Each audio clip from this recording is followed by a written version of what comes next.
like, you have the BattleTech background, and I don't know why I can't remember that because it's you, so of course that's you. And then Brian has some colored splash thing, I don't know. And for some reason my brain refuses to. It's the meme from The Office. They're the same picture. Oh yeah. Corporate wants you to find the differences between these two pictures. Same picture. Brian, what is your Discord image? I think it was a screenshot of Holy from one of the Final Fantasies. I think. That makes sense. I set it up a while ago, so I was like, hey, yeah, that's kind of cool. And so. Mike's is literally sabotage, which should be self-evident because Mike, but... By the way, Chad, how do I sound? Now that we've listened to everyone else, did I ask? I don't remember now. Chewy, you always sound wonderful. Sound delightful. I sound like Chewy. Well, okay. That's a dead giveaway. It's my Chewbacca impression. Look, like I used to tell people back in high school, that's a mating call. Don't do that. I can also do a Perry the Platypus noise if need be. Do platypi make noises? Yes, they do. That's a platypus. That one's free. Like You're welcome. It does. Maybe that's where they got the noise for Predator, is someone had a platypus sound effect. Some dude was walking by a lake and he went, oh my god, that's the most terrifying thing I've ever heard. That sounds like a predator. They heard it, but they're walking around and they don't see it anywhere. I'm like, is it invisible? Am I being stalked? I'm sorry, the most creepiest sound ever heard. Don't you do it. The sound from The Grudge. No. I swear to God, I'll come to your house and punch you in the face. But will you come through the TV screen? All you gotta do is just put on some white makeup. No, that was dark hair over your dark hair over your face. That's the ring. Away in a heartbeat too. Yeah, that was the ring that came through the TV screen, Brian. But I'm sorry. You know, okay. On a lighter note, my favorite fact about platypuses is that when researchers who had traveled to Australia sent a sample back to the British Museum or Oxford, I can't remember where they sent it back to, wherever they were from. The people back home opened it up and saw the animal in there and basically sent a message back saying, hey, you guys are supposed to be working down there.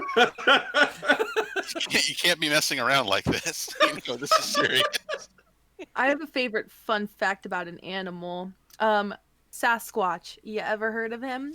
Yeah. Anyways, there's some Bigfootologists who are like there's like a lot of people out trying to prove the existence of Bigfoot, and somebody on the internet was like, we found a Bigfoot corpse and we're gonna sell him for science, and two legitimate scientists bought the corpse for $10,000, and when they got it in the mail and they opened it up, it was a gorilla suit. This sounds like the Piltdown Man. Yes. Or we can talk about my favorite villain in a movie known as the Bye-Bye Man, the least threatening villain name to ever exist. I don't know. Candyman was pretty bad. I have yet to see that movie, and I need to because I like scary movies. Yeah, I like Candyman. They're remaking Candyman, aren't they? A scary movie that Mike saw? What? They're remaking everything, Chase. Pinball Wish said Purple Man. I know, I get that Five Nights at Freddy's a reference. Insert the theme song to oh god, Since You've Been Gone, but not the 90s song, the Five Nights at Freddy's song. I get the feeling Pinball Witch is making a Jessica Jones reference, actually. Oh. What was that? Cap is raiding. Hey, buddy. Thank you for the raid, friends. He did say that he didn't know what his stream was going to be, but he was stopping when we went live, so... Hey, buddy. Sweet. Thanks, Cap. What were you even playing? Were you playing Horrible Pokemon thing again? Oh, Shipbreaker. Right. I know that. I pay attention. Anyway. So, alright.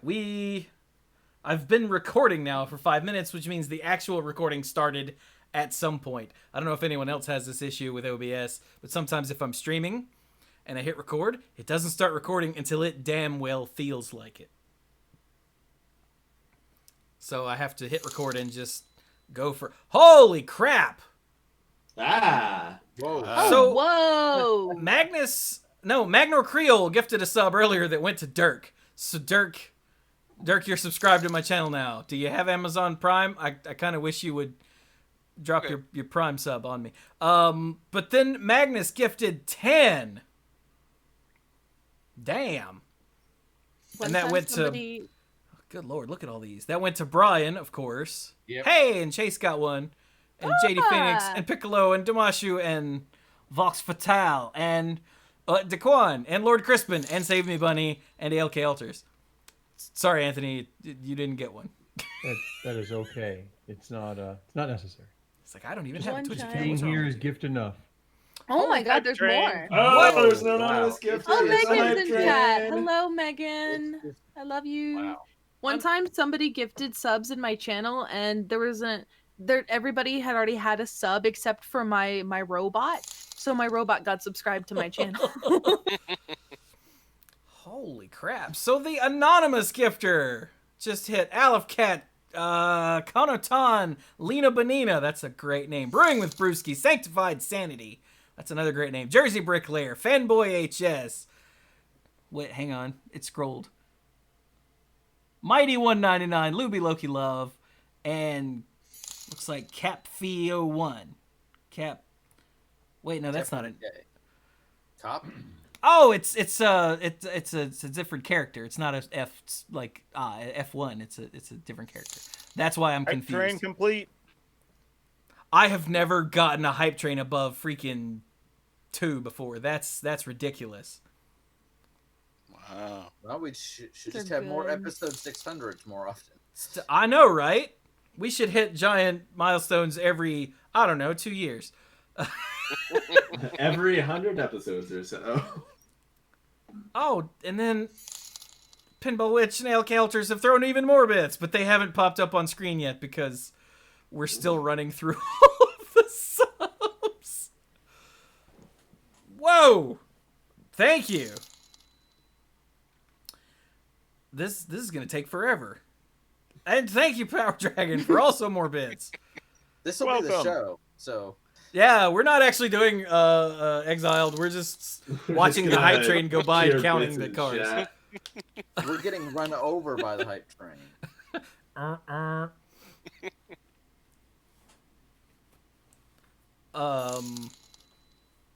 Wow. That's great. 1, 2, 3, 4, 5. Only 6 more to go. I really need to change the timing on this if it's going to take this long. That's a thing you can change in Streamlabs, right? Yeah, it is. So, let me just illustrate that I'm bad at this game. Everyone has bad at this game emotes now, Awesome.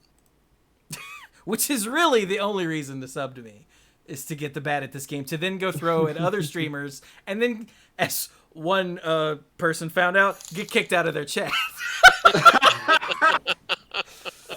I thought, yeah, it was Impacts. I thought so. He's like, I was watching somebody play something, and I hit the bad at this game, and I got kicked out of the chat. And I was like, damn it, that's why I made that emote. That's brilliant.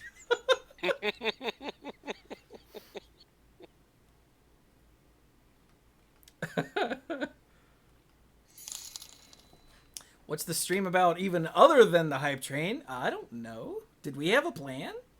I don't think we had a plan. Figure it out. Yeah. I wanted to actually like start the podcast, but I think we have to wait till, I think that's the last sub. Yeah, that's the last sub. So then we just have some bits and like a lot of bits. Good Lord. I kind of like my lurk Chewy emote. You can tell I make the emotes myself.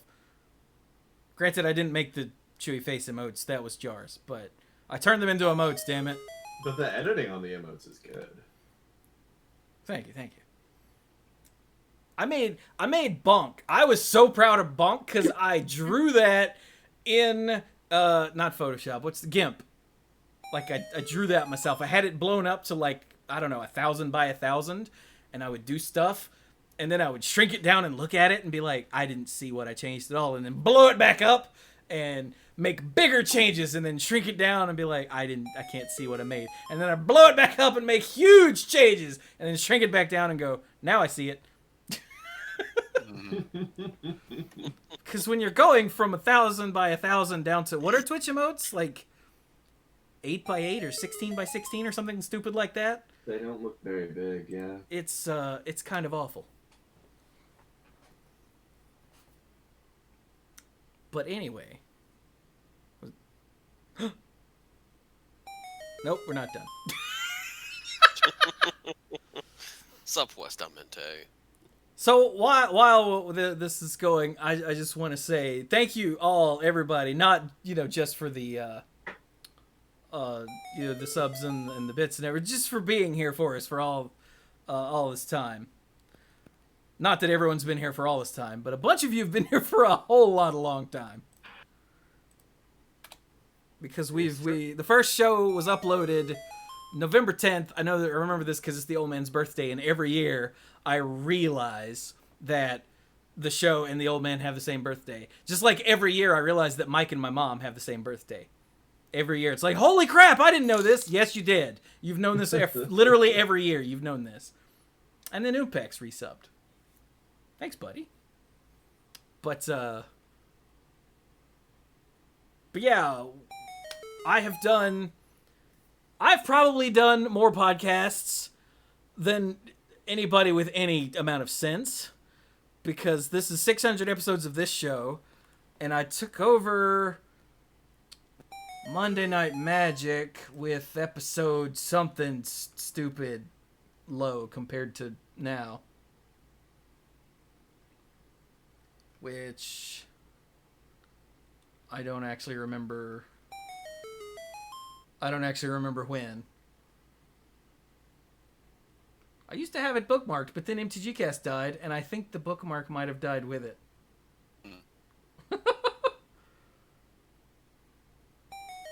I'm sorry, MTGcast didn't die. MTGcast was shot in the face. MTGcast is back now, but it's a different one. It's like a zombie. I honestly can't remember when it was. It seems like it was episode like 2 something, maybe 3 something. But still, that means that we're about to hit 700 there, which means that I've done like 1,000 Magic podcasts, maybe? Holy God. That's depressing.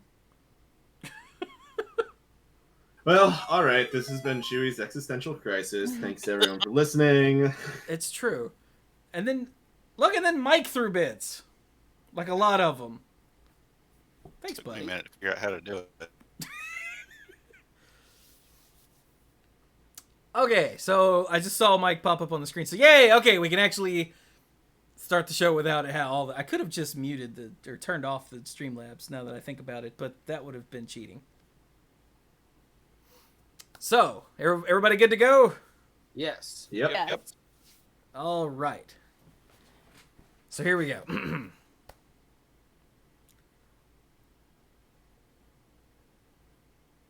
Ow, jam! Hello, everyone, and welcome to the big 600 of the Mana Pool. That's right, we hit 600, and we didn't all kill each other. It was It was touch and go there for a minute. I did get to see Mike physically with my own eyes today for the first time since the Plague Nation attacked, and I had to resist the urge to backhand him. So It was a narrow escape. it was, yeah. Social distancing is the only thing that kept him safe, and the fact that his wife was standing right there and she would have whooped my ass because yes, Mike is married now. Yay.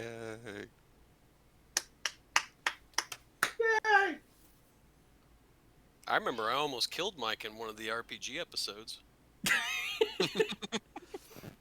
I can remember when Was it Mike almost went across the table at me in a game we were playing once? Probably. I can very easily see that happening. So I don't remember the details now, but wait, Magnor's in here. He can he'll be like, yeah, that's because Chewie said this and Mike almost stabbed him. But Yeah, I used to get a lot more worked up about stuff. so Marriage has really changed you. So yes, we'll do it for old time's sake. I'm Chewie, the lead dork, and with me as always are these other dorks. Dorks, who are you? hey, I'm Brian. I'm the lead rambler. I have taken on the mantle of Tangent Master. Oh look, squirrel! And now back. And so I gotta say here, it's been almost 13 years, and I just like the fact that almost 13 years ago, Chewie was like, yeah, I'm putting a podcast together. I'm like, do I have to do work? He's like, nah, you might just be on every now and then. I don't know, we'll give it a shot, see if it lasts more than 3 months. 600 episodes later. Buh. Hi, I'm Mike. I'm the rules guy and the game lore guy, and that's game lore as in like the history of the printed game of Magic the Gathering, not like the story. I wasn't on the first couple episodes. I was just a guest. It's like, was it episode 3 or was it episode 2? I don't remember, but I was like, yeah, this could be fun to do every once in a while, and here we are. And I'm Dirk, the self-proclaimed greenest man alive and moral compass of the group. And I don't remember anything about the first episode other than that we did those first couple episodes, and now we've done enough that we've racked up 600 total since then. So It's ridiculous. Yeah, originally it was going to be a rotating cast. I would just grab whichever of my friends I could find in a given week. And at some point it just coalesced into the 4 of us. And it's been nice. But we're not here to talk about us, because you guys have heard from us a lot. So this week we're bringing back something that I seem to remember people loving, and the only reason that we haven't done it again is because I felt like it was good enough that it needed its own thing, and I never had time, honestly, or inclination to try to turn it into its own thing. Yeah, try turning that into a 3rd, 4th podcast for you. So Right?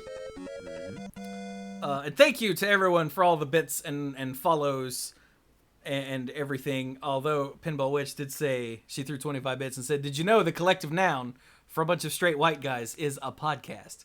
And damn it, that's funny. I like it. So what we're doing is Exiled, which is a thing we haven't done. The last time we did it was episode 400. So, that was only 4 years ago. In the before times.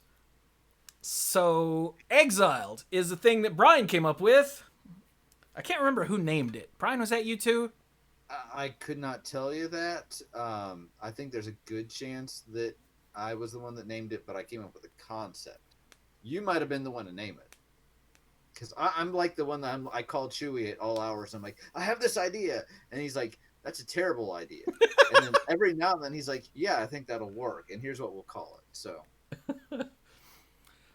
So for anyone that's watching live or watching this on YouTube, we've got the lovely Exiled logo as the background here, which I looked at the chopped logo, and 4 years ago, that's the best I could do. And honestly, I'm still kind of proud of that. I like it. I would probably, had I been able to find the original file, I would have redone some of it, but I couldn't find it. So you just get the old 4-year-old file. I'm sorry. It's been stressful enough just finding guests and getting everyone here and getting Mike a freaking headset. Because, of course, right before 600 starts, Mike's old-ass headset decides it's done and dies. And you know how hard it is to find a basic-ass USB headset and mic? It's almost impossible. There was one left at Best Buy. on a shelf that I thought was empty, and it wasn't even standing up. It was on its it was been over on its face, and it had one of those plastic things with like empty shelf or whatever written on it in front of it. So I was asking an employee, so I'm just looking for a USB headset mic, and he reaches down to the gaming mics, the gaming headsets, and pulls out this $140 one and goes, "That's probably your best bet." I'm like, that is not my best bet. These things used to be like $20 and were everywhere. And I explained to him what was going on. He's, "Oh, so you just need something basic." I was like, "That's why I said basic ass." He goes, "Oh, well, if we had any, they'd be right here." And he turns 180 degrees and points at what I thought was an empty shelf and goes, "Oh, here's one right here." And it's the only thing on this entire, like, end cap thing. And I went, "Ah!" I made that noise at his face and told him that if there wasn't currently a plague, I would kiss him. And he looked at me from behind his mask and was like, "Okay." So that was earlier today. Just another day of this year. Really. So. And he had told me he was doing that, and I was like, wait, is it really that hard? Is that really that hard to find a headset that plugs into a USB port? Because I'm like, everything plugs into USB these days. And apparently, yeah, it is that hard. Yeah, headsets are all about 3.5mm jacks these days, and Mike has an old-ass laptop that we're not entirely sure if it has headset and mic capabilities at the same time, and rather than buy one and it not work... Yeah. But anyway, so that's just the last little bit of stress. This has been kind of a nightmare to put together, but it's going to be worth it because everyone's here and they're all ready to build decks. So, like I said, Exiled is based on Chopped. So, if you've ever watched Chopped on Food Network, and let's be honest, everyone has at least watched one episode of Chopped on the Food Network, whether you wanted to or not. Also, Brian, chat is saying you got super quiet again, although I didn't know. I saw that. I've got the chat open just in case, and I'm leaning forward a little bit, and I'm trying to correct. So, but Chopped is where, all right, there you have to make a meal using these ingredients, and Brian was like, "I can do that, but with magic." It's true. Because you know what we make in magic? Meals. Delicious meals. Like I get hungry, yes. But these guys know that now that we're more into Commander, I tend to keep my decks longer, although not always. But my reputation when we played a lot more 60 card was I would build a deck and play it a couple times and then take it apart. I would not hold on to almost any deck long term. So I got used to just building decks over and over again. And for me, it's one of the most entertaining parts of the game. I'm like, I wonder if we could apply that here. So we thought, okay, we tried it for an episode. I think it was episode 337, and it went just the four of us, and Squee, also known as Bill, also known as Squee, and it went over pretty well. So then we did it for episode 400, and here we are back again. But now we have new victims. I mean, contestants. Yes. So let's introduce all of our guests since we've been talking all this time now. So first up, we're gonna go. I'm gonna go left to right in the Discord call. So we've got ALK Alters. Hey, that's the advantage of starting it with an A. Is this in alphabetical order? I think it is. No, because Mike is. No. Yeah, no, I don't know. I don't know. Why am I at the end? Oh, it is in alphabet because you're TMP Brian. Oh, haha. Yeah. Okay, anyway. So who are you? I'm ALK Alters. I do digital magic card alters on the internet, which is where you do digital stuff. I also play Commander on someone else's in this call stream most Sunday nights, and I'm other various magic related stuff. And he occasionally sends out gifts. like from the vault, the mana pool that I can still see sitting right there, and I have 3 copies of Soul Ring because I still haven't given Dirk and Brian theirs. I gave Mike his a long time ago. Yeah, and now we're not seeing each other in person, so yeah, but I'm holding them. They're right here. They're still on my desk. Give it. Yeah, just put it in one of the disk drives on your computer, and he'll shoot it on over to Brian. I don't have a disk drive. I realized that when I said it, was like, who has physical media ports on their computer anymore? Just put it into the grid and try to skirt around the MCU or MPC or whatever it is. Yeah, the Marvel Cinematic Universe does not want you to have this Soul Ring.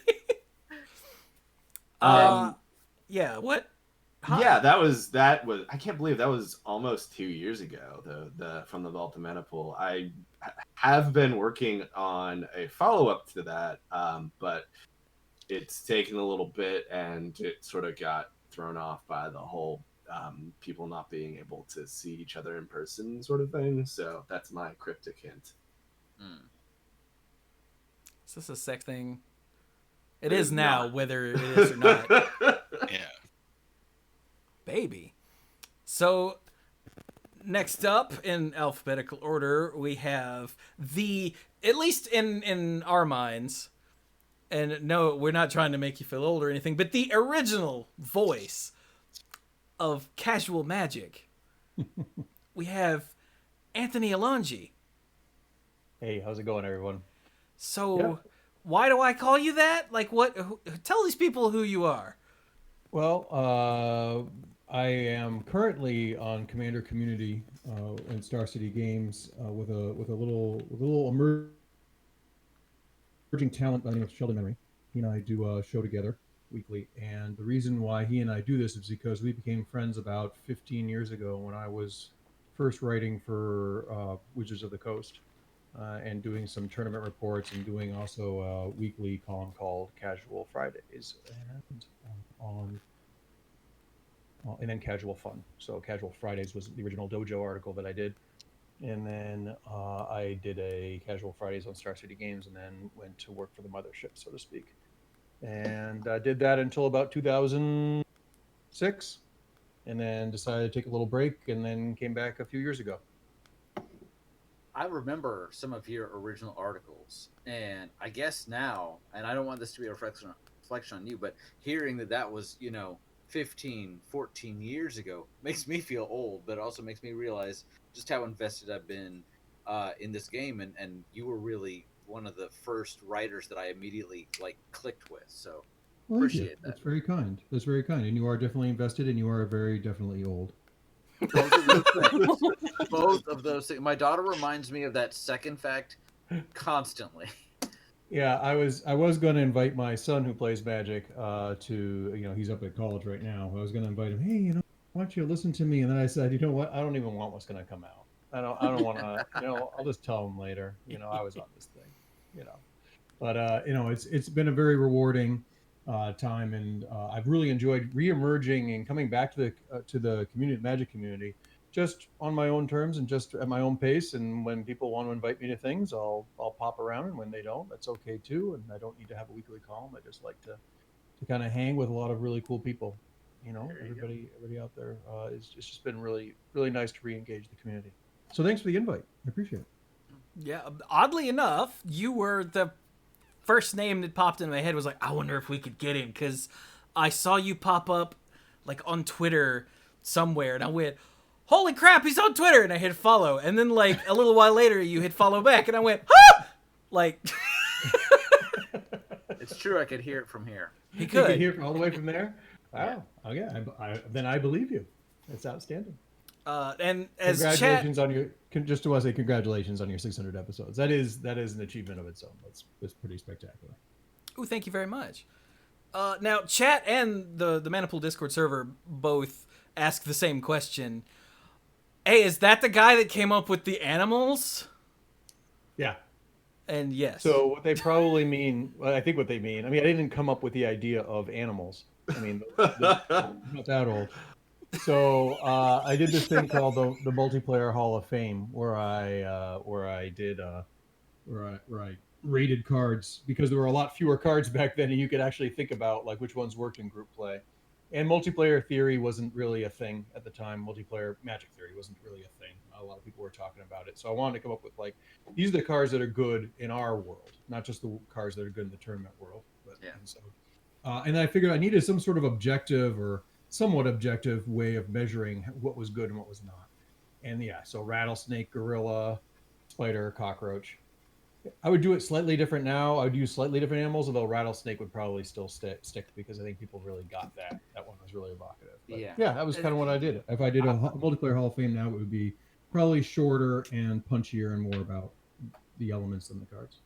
I think I remember, wasn't Pernicious Deed like one of the all-star Yeah. rattlesnake Yeah. cards? Yeah. It just Yeah. still is. It's Yeah, just I mean- so good. Well, yeah. I remember reading those articles back in the day and like remembering like you raving about Pernicious Deed and how good it was, and like back then I was like, I didn't have any spare money to buy singles or anything like that. Right. So like I just like, it was this mythical card, and now Pernicious Deed is like a $2. Oh yeah, no, it's super easy. Super easy to get, but Yep. you still lay it down and you have enough mana to activate it, and you're just like, all right, you all have to listen to what I say now. Yeah. Oh, it is, to me, it's just terrific. The only thing that'd be better is if you had a way to repeat the exercise over, and like the cockroach element, the thing, the undying sort of, if you had a way to. But I'm still waiting for that ultimate card that rattlesnakes the board, warns everybody you're going to do a big thing, and can just keep doing it over and over and over again. Mm. But Pernicious Deed's a long-time favorite. Your chat's being very kind to me, so thank you. Well, if you came up with animals, then they're right. Animals are my favorite of all the things that I've done. Animals, I'd have to say, tied for at least second. I would have to at least, that is not the worst thing to be known for. Like No. there are things like people walk down the road, and if you're like, hey, that's the animal guy, there's a couple ways to take that, and this is probably the best way. So It is But- the best possible way. I can tell that it's been ingrained in us because when we talk about preview cards, every once in a while, Brian especially will bring up Rattlesnake. yeah. Yeah. I don't always remember the others, but that one stays with me. So Yeah. I'm pleased. I'm pleased that people still remember some of that, and especially to have all of you welcoming me back, so to speak, onto this kind of show. I really appreciate it. thank you for being here. Yeah. And we have 2 more guests. We do. So next up, going alphabetically again, we have no, that's Dirk. We have Chase. Hello. My name is Chase, also known as ManaCurves. I am a Magic content creator. I write articles about Commander and deck building for TCG Player, and I stream Paper Commander about twice a week. Hey, is that the other stream that you play Commander with? It is. Okay, just making sure. Yay, we Yes. had Chase on once a long time ago before she blew up. It was a baby, a little baby. I can't We remember. were- I can't remember we were what we covering- did. We were covering previews for a Commander set. Yes, Yeah. we were. It We was were. C19, and you talked about Atla Polani.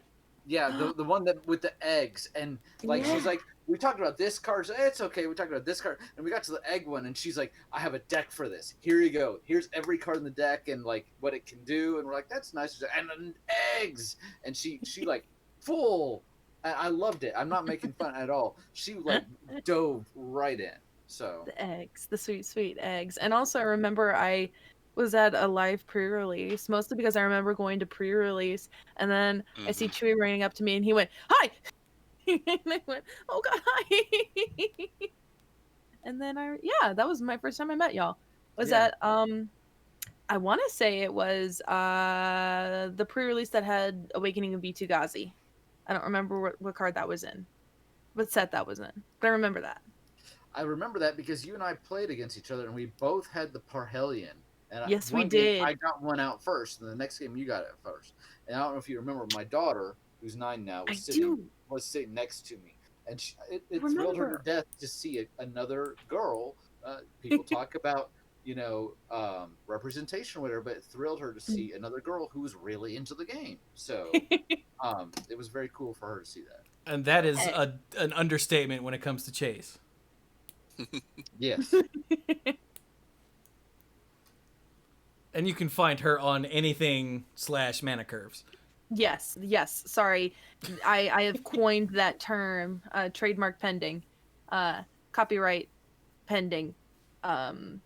Yes, everywhere. ManaCurves, Twitch, Twitter, YouTube, Indeed, LinkedIn, MySpace, Foursquare. The basics. InstaFace and Clockwork. No. I don't know any of these things. And alphabetically, our final... We have an A, an A, and a C, and a D. This is weird. Alphabetically, our final guest is DeQuan Watson, PowrDragn. Yeah. Or the PowrDragn? I think so. I think it's just the PowrDragn at this point. Okay. So you're not a dragon who bestows powers. No, but I have empowered people before, so it's almost the same. Ah. That's probably better, actually. I do a bunch of content creation. So I stream 3 nights a week on Twitch. I have a podcast called Color of Magic that people can get just about everywhere, but I think SoundCloud is the only thing we're not on. And I do YouTube videos literally every day. You can find me pretty much everywhere under PowrDragn. It's PowrDragn. And I have an interesting fact, actually. Uh-oh. I was part of the first Magic podcast that I believe finished a little while before you guys started doing this. Let's see. So I actually was part of the Mana Vault with another guy named Eric Ellison years ago. As a matter of fact, on Brain Burst before it transitioned to being TCG Player. Wow. And then, like 15 years later, I decided to start doing a podcast again. As funny as that is. Wow. It's nice not to be the only really old guy here, DeQuan. Thank you very much. Oh, not even close. I'm definitely up there. I mean, we've already established that I'm old. And I'm 24. Hey, bite us. I know I at least played in the Tempest pre-release. Yeah. Ooh. Yeah. Yeah, I think you've been playing longer than I have, certainly, and certainly play better. But I came in around Portal and Mirage and Tempest and Stronghold, and you've been already well versed in the game by then, I'm sure. That's about when I started. My first Magic product was an Exodus pre-constructed deck. Mm-hmm. Yeah, I think the first booster I bought was... Well, I mean, the first actual set that came out after I started playing might have been Fallen Empires. Wow. Oh, what a place to start. Here's a funny story. I've told this before on other podcasts, but when I actually started playing Magic, I just bought it on a whim. We were on like a field trip at like a mall, and I go into the shop, and I think it was like a toy store or something, and they had this thing called Magic sitting on a shelf, and they had 2 decks next to each other. One was unlimited, one was revised. And I actually asked the guy, I'm like, well, what's the difference between these? He's like, oh, well, revised has cards from the set called Arabian Nights and blah, blah, blah. And I'm like, oh, well, then that's the one I want. Obviously, it has a large variety of cards. Mm-hmm. So I pick it up. On the way back, I'm reading through the, the tiny rule book or whatever, and realize that like, oh, well, crap, this is no good to me because I need a second person. So I just tossed it away or whatever. And then later on, I ran into a friend who was like, hey, my brother taught me this game, and he's describing it. And I'm like, oh, is it called Magic? I'm like, yeah, then we played Magic forever. So that's my fun little origin story, which, turns out that was probably like a $4,000 decision. But, right. Yeah. I like your origin story, but it needs more radioactive spiders. So, workshop it and get back to me, okay? Well, my powers took a long time to develop. I eventually gained skills as a falconer, and that's very awesome. I can tell you about that later. That is something I do not have. Every sentence you say just like you just get more and more interested. It's all true though. Like that's the thing. I have had a very interesting life. And I'm fortunate to have had people around, so I have witnesses to all this ridiculousness. So it doesn't sound like I'm just like making up a bunch of crap. Would you say that you're one of the most interesting men? At least in Magic. Okay. It's a pretty shallow pool, but You're sure. right. Oh. Shallow mana pool. Yeah. But it's still a true fact. I just thought I'd get in there and say it before anybody else did. At this point, the mana pool is quite shallow. So, All right. We're a Shall- cool, crisp 3 feet deep. so those are our contestants.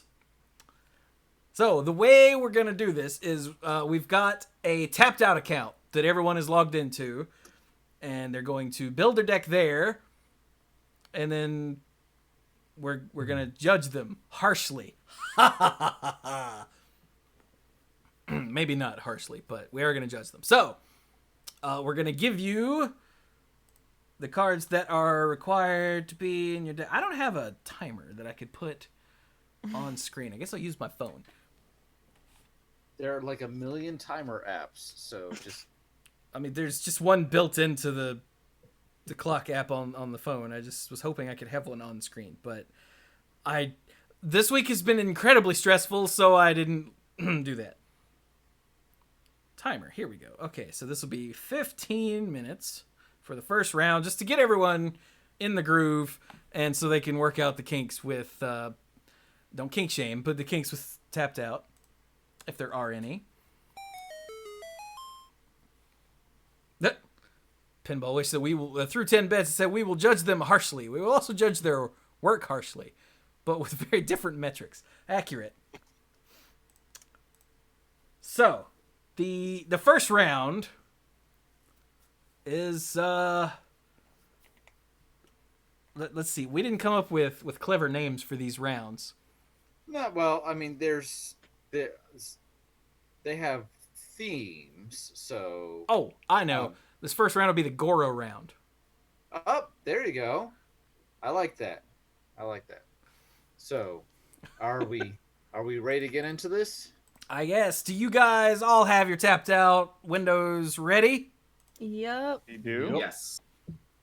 Excellent. So, Brian, Yes. what are our deck building requirement or deck card? What's the secret ingredient? The secret ingredients here. There are 4 cards you must use in this deck. Otherwise, we are not giving you any restrictions. Later rounds will include more restrictions. Here, we're giving you 4 cards. You need to use these in your deck, and they need to figure into what your deck does. It can't just be like, okay, I'm using these 4 cards, but my card is really about slivers or whatever. If your deck is about slivers, fine, but you got to explain why. So, this is the Goro round, which I love.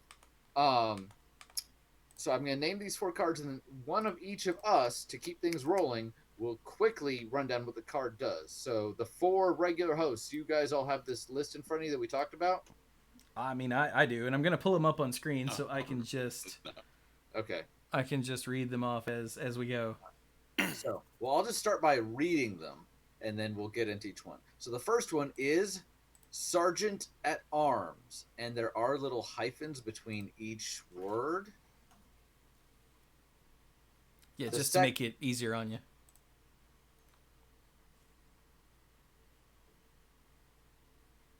But keep going. Oh, okay, you said to make it easier on me, so I wasn't sure what you were doing. All right, second is Strength of Arms. Okay. The next one is Take Up Arms. I sense a theme. Good. And then the last one is To Arms, and you must include the exclamation point. So, Sergeant at Arms. For 2 and a white is a 2/3 human soldier with kicker 2 and a white. When it enters the battlefield, if it was kicked, you get 2 1/1 soldiers. What is that from? Dominaria. Strength of Arms for a single white is an instant from originally from Shadows over Innistrad. Target creature gets +2/+2 until end of turn. If you control an equipment, you get a 1/1 soldier, a human soldier. Ooh. Take Up Arms for 4 and a white is from Khans of Tarkir and later Battle Bond. As an instant, create 3 1/1 white warrior creature tokens, and then 2 arms for 1 and a white. Untap all creatures you control. Draw a card. All right. So you have your 4 cards. We're going to give you a generous 15 minutes. You must use these 4 cards. They don't have to be 4 of each, but you got to use these in your deck construction. They got to come back to this. And otherwise, do whatever you want with this, and then be ready to explain to us why you made the deck the way you did. Chewy, start the timer. All right. So if you 4 will in Discord right click on yourself and hit deafen, so we're gonna talk over you doing the thing, and go. And mute. All right, so they're all deafened. So what we're going to do to fill the time, last time we did this, we just talked, and because we were on Skype 4 years ago, and our poor contestants were just listened to us while they were trying to build a deck, and that sounds awful. So we're going to take this opportunity to talk about Neverending Preview Season and some of the Has struck again. yeah, and there's all kinds of stuff. So first, actually, before we do anything, hey, click on this link, you guys. I figured this would be a good place to start. That's a good one. Yeah. We have the roadmap for where we're going next, and it is a doozy, and that's too big. How do we make this smaller? It's interesting. We don't make it. Oh, there we go. So, obviously we have Zendikar Rising first. That's the next set. That's where all the previews are coming from. But then after that we have Kaldheim, which is Viking. Sounds Nordish. yeah, Nordish. It's a Norse-based set, just like whatever is something based. They're gonna horribly butcher the culture there. I'm looking forward to seeing if snow makes a comeback. Ah, No, that would be interesting. Yeah. And has certain elements of a particular plane that we may or may not have created for certain episode purposes. Named Trevester may have certain foot in, Norse mythology. I'm curious to see how this is implemented here. So, yeah. Yeah, we first saw reference to Kaldheim in one of the plane chase products. Right. we did. Specifically with plane, Yeah. the plane Skybreen, which showed a snowy, treacherous mountaintop with looks like some shouting warriors standing on top of it.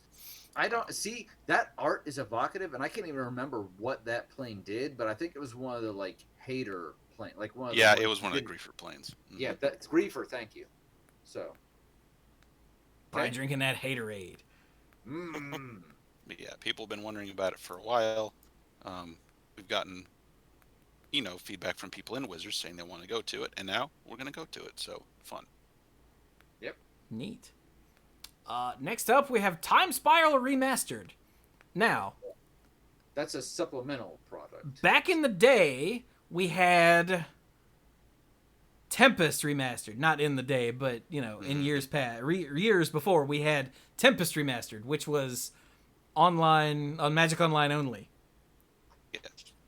And then just recently, we had Amonkhet Remastered, which is arena only. But Time Spiral Remastered is a paper set. And I think that's going to be the oh crap, it fell out of my brain. The draft innovation. That's the one. Yeah. I think. Or is it the multiplayer innovation? I mean, one or the other. Yeah. But this is an actual set. Now, it's not going to be standard legal, but it's an actual set that's going to be made for limited play. Right. And it's going to have cards from Time Spiral and cards not from Time Spiral, apparently. And even though it's called Time Spiral, whatever. And it's going to have some I mean, you old... can have whatever in Time Spiral on the That time is- shifter sheet. That is very That's true. absolutely Anything true. went then. Yeah. And it's Okay. going to have some weird... like some old frame cards and some new frame cards. It's going to be a large mess. Yeah. And then we have Strixhaven, School of Mages. And I want to say, before anybody else says it, that these Magic sets are like made like a year and a half, or they come up with a concept for these like a year and a half in advance. This is not them ripping, for those in the back seats, this is not them ripping off School of Mans. It's not. It's coincidental. It's a heck of a thing where Blizzard is like, here's a set based around a School of Magic, and now here we are in School of Mages, but it's also not that uncommon a concept. See, half of all like fantasy tropes. Yeah, these So, days anyway, very much so. right. Yeah, but I mean, again, it said something in the announcement about like 5 different segments of the school, like having conflicts with each other. I don't know if that's going to be by color or what, but I'm seeing Probably. like, yeah. Okay, But but otherwise we don't know anything else about it, right? I mean, I don't, but Okay. but yeah, Skullomance Academy is the new set in Hearthstone, is what Brian was talking about. Right. And this has happened before. You remember when we had like one of the Innistrad sets at the same time as the Witchwood Yeah. Mhm. In Hearthstone? So, you know, it happens. Yeah.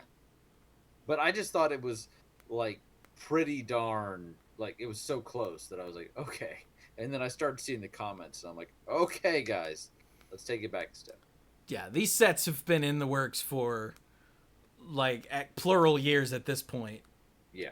before we get to hear about them, starting way back in like initial design. So, yeah, there's no chance they were like, look, that's doing well, let's rip it off, because that's physically not possible.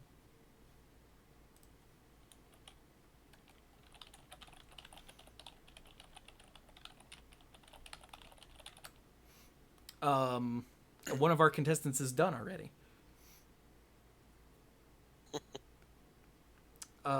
So after that,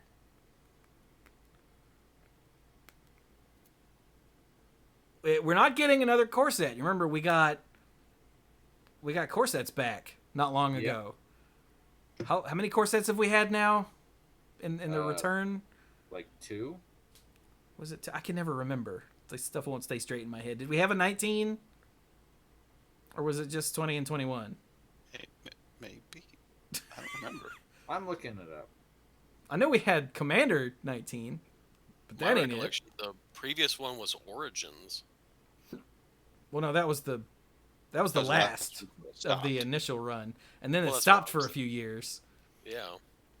We had a course at 2019, and that was the last. That was the first one since it's come back. So we didn't have, and that would have been released in 2018. So in 2017, for a while, we didn't have any. Yeah, so we had 19, 20, 21, and now they're like, okay, we're going to drop the core set for a year. Yeah. But instead, we're getting Dungeons and Dragons Adventures in the Forgotten Realms. Which is just fascinating. That I think that, you know, for a certain segment of the population, they're probably like, finally, because I think they've probably been asking for this for forever.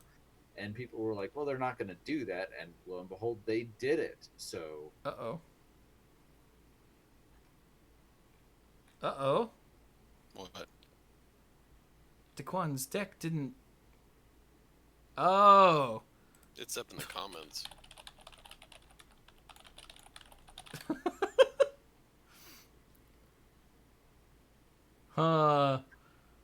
this is why we have a practice round. This I is don't why we think- have a practice round.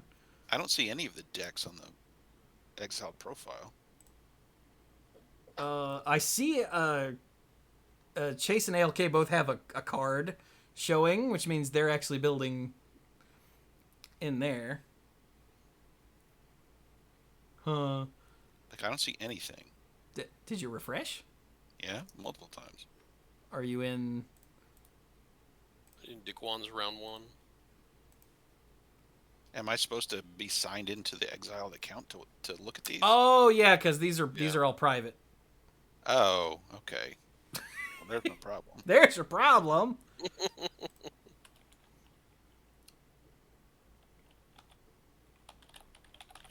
Oh, he's got to hit edit over on the left.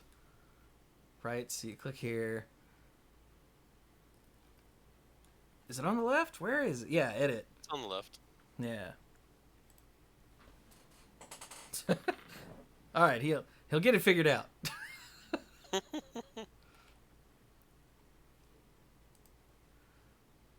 Okay, anyway, so back to... No, those are cards. Where did it go? There it is. Dungeons and Dragons. So yeah, we're getting an actual D&D set. And my 2-year-old daughter could not be happier. Your daughter's 2? My 9-year-old daughter could not be happier. I'm confused. She's been really into the D&D lately, so... Yeah. And it's going to be Adventures in the Forgotten Realms, which Forgotten Realms is like basically the D&D Dominaria, right? Yeah. That's Yeah. like when you think of generic, oh, D&D location, you're thinking of Forgotten Realms. That's my understanding. Yeah. So this is probably, and I'm totally ripping this off from someone who said it in the TMP Discord server, it's probably going to be better for attracting new players than a core set. Mm-hmm. Yeah. Honestly, I am really curious to see what they do with it, so... Okay, so we hit edit. What? Oh, now... That's the description. Scroll down. This is why we have a practice round, because if you've never used Tapped Out, and I haven't used it in, I guess, 4 years, it's kind of obscure. Not obscure. What's the word? Obtuse. Yeah, the interface still has room for improvement. Yeah.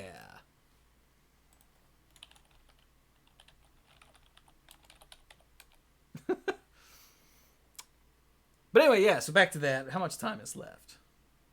Okay, whoa, we go 3 minutes. Done. Actually, I've been done. Apparently, I just can't operate. I mean, that happens.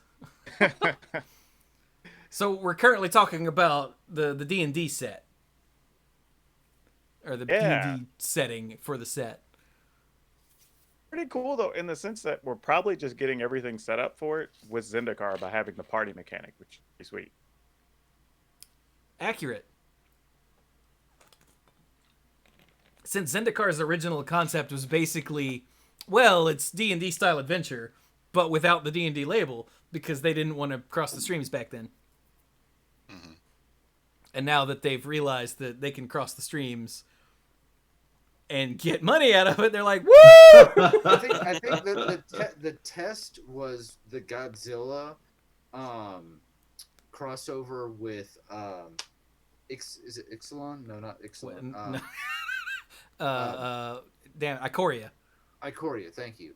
And when they're like, yeah, and that wasn't even like the whole set. That was just taking basic parts of the set and having this crossover, and people really responded to it. That was kind of, now that obviously this set, the D&D set's been in the works for much longer than that, but that was maybe a litmus test. Actually, it goes even further back than that. Like, they had, just recently, you've had the Ravnica adventures for D&D, and then you go a step even further back than that. They did a D&D one-off adventure for Ixalan, I believe. I think it was called X Marks the Spot, was the book they did for it. And it's something that The current, I don't know what his title is, president, whatever, of Wizards, Chris Cox. Like that's one of the things he was big on when he came in is how many ways can you use the IPs other than just have Magic be Magic, have D&D be D&D. Like that's the reason you started to see more of these different like mobile apps that have Magic engaging in different ways. It's not just paying mana casting a spell, right? And this is kind of the next level to that, which is great since they own both properties anyway. Exactly. I think for was it the Battle for Zendikar? They did a plane shift, which was like a sort of one-off D&D thing as well. Yeah, I still have those PDF source books that they saved on my computer here. They did them for a number of sets in a row.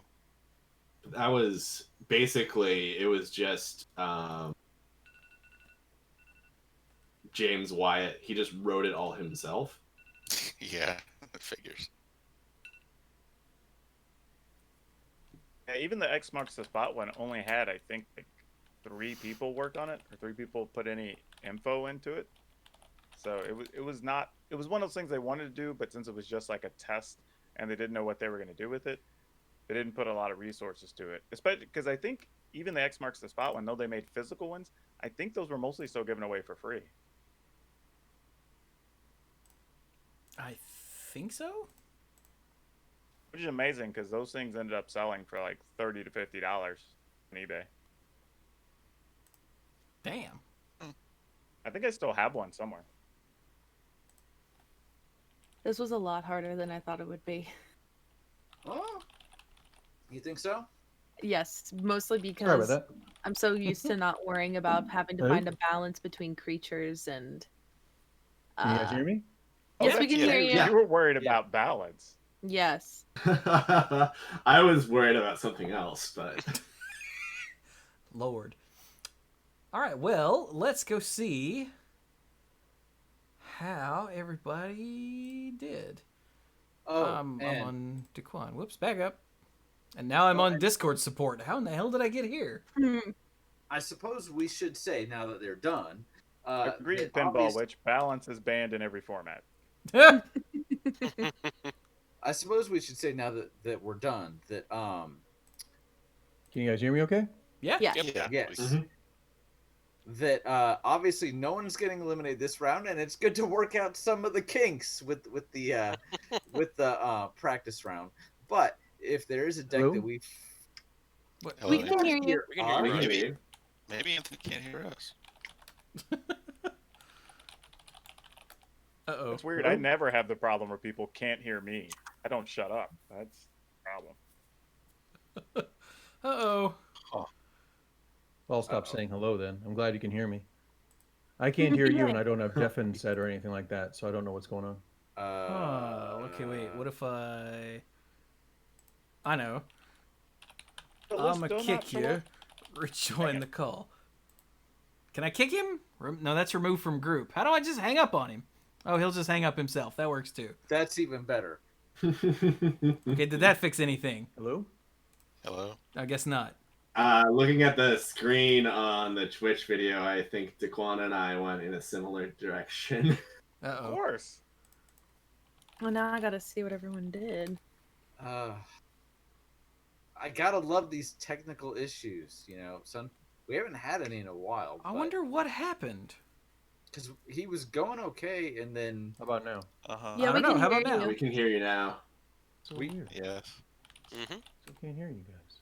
Do you have like maybe the volume turned down on your headset? Or Well, just carry on, and when you need me to explain my deck, I'll just explain my deck. I don't need to hear the other decks. My deck's the best.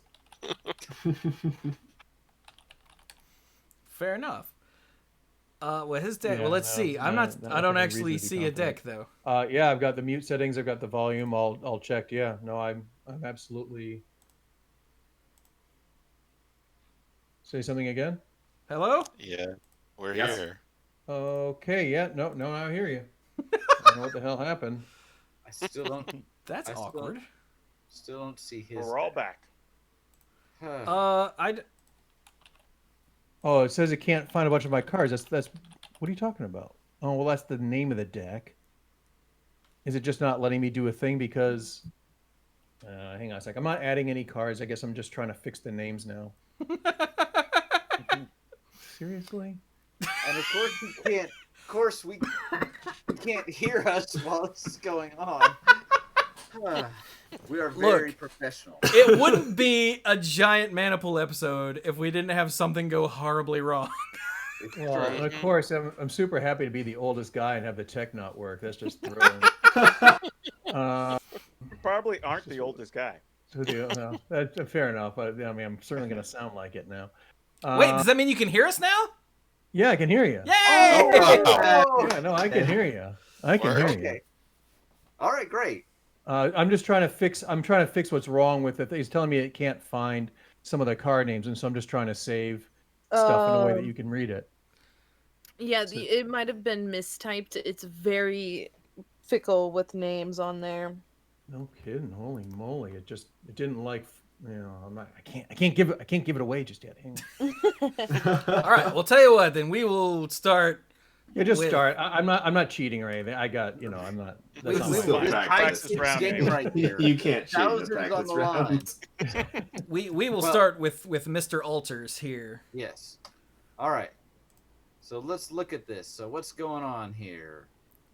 Yeah. Well, I was given a clear theme, as I said, when Brian was describing the 4 cards. So I decided to go with a theme. So starting off with the creatures, we have Brian's Stout Arm. He's a life-linking creature. He can fling some of your tokens. Hand of Honor. It's unfortunately not a soldier, but just really solid 2-drop. Hand of Justice is really good with all these tokens that you're pumping out, and you can untap it and all your white creatures with 2 arms in a little combo there. Nice. Sergeant of Arms makes tokens again. That was one of the 100-handed one. Just a nice creature as one of the Hand of Justice. And Lubu, Master at Arms, again a nice soldier, and in red. To the instance. Sorry, I still don't see Anthony's deck. Okay, keep going. Instance 3 deflecting palms, just a really solid combat trick. That when you're going all out aggro, you really want to have something protecting you. Strength of Arms, I have an equipment that works with it, so you can create your tokens. 2 arms, again, untaps your creatures as an instant. And the Take Up Arms, which unfortunately does not make soldiers, which is a little annoying. We'll get to lands last because they're boring. Enchantments, Call to Arms is a nice little anthem effect. A little conditional, but Cage of Hands is removal, and Touch of the Eternal, just as a one-off, you're making a lot of tokens. It can keep you alive in the late game. And then our artifacts, 3 Veterans Armaments, works with the soldiers, pumps your creatures, and is an equipment for Strength of Arms. And then Coat of Arms, again, isn't quite ideal because your tokens are a little strangely different types. And then in our sorceries, we have Alliance of Arms to make more soldier tokens. And then what you did here. in the lands, 4 Boros skill gates only, so we can play 2 Plaza of Harmony, as I like to pronounce it. Boo!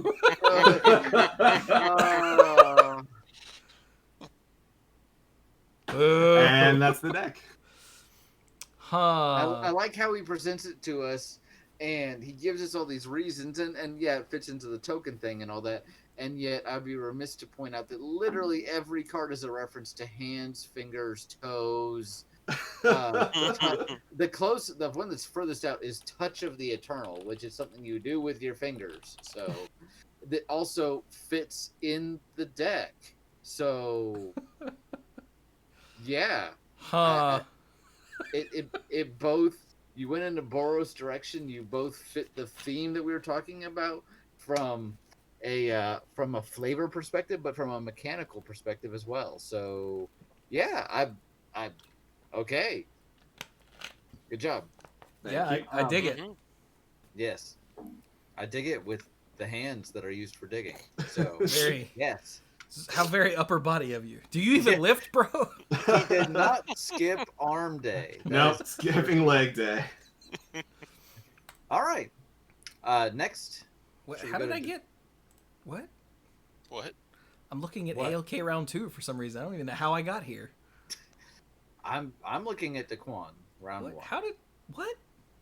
I are think you as doing? people update or do something, it shuffles it to the top. Folders. Ah, there we Yeah, go. it's easier. Yeah, if you look at it in the folder. Yeah. I don't know how the hell I got here. All right, so that was this one. So Anthony, Yeah. now that your So technical difficulties have been figured out. Thank you for your patience, everybody. I anticipated a focus on arms and decided that really what we're trying to do here is trying to build two functional bipeds. So I put one of each of the arms cards in there, and that's 4 arms. And then is. I started to get, then I worked on faces. You got a couple faces. You've got a couple bellies. You got 4 legs.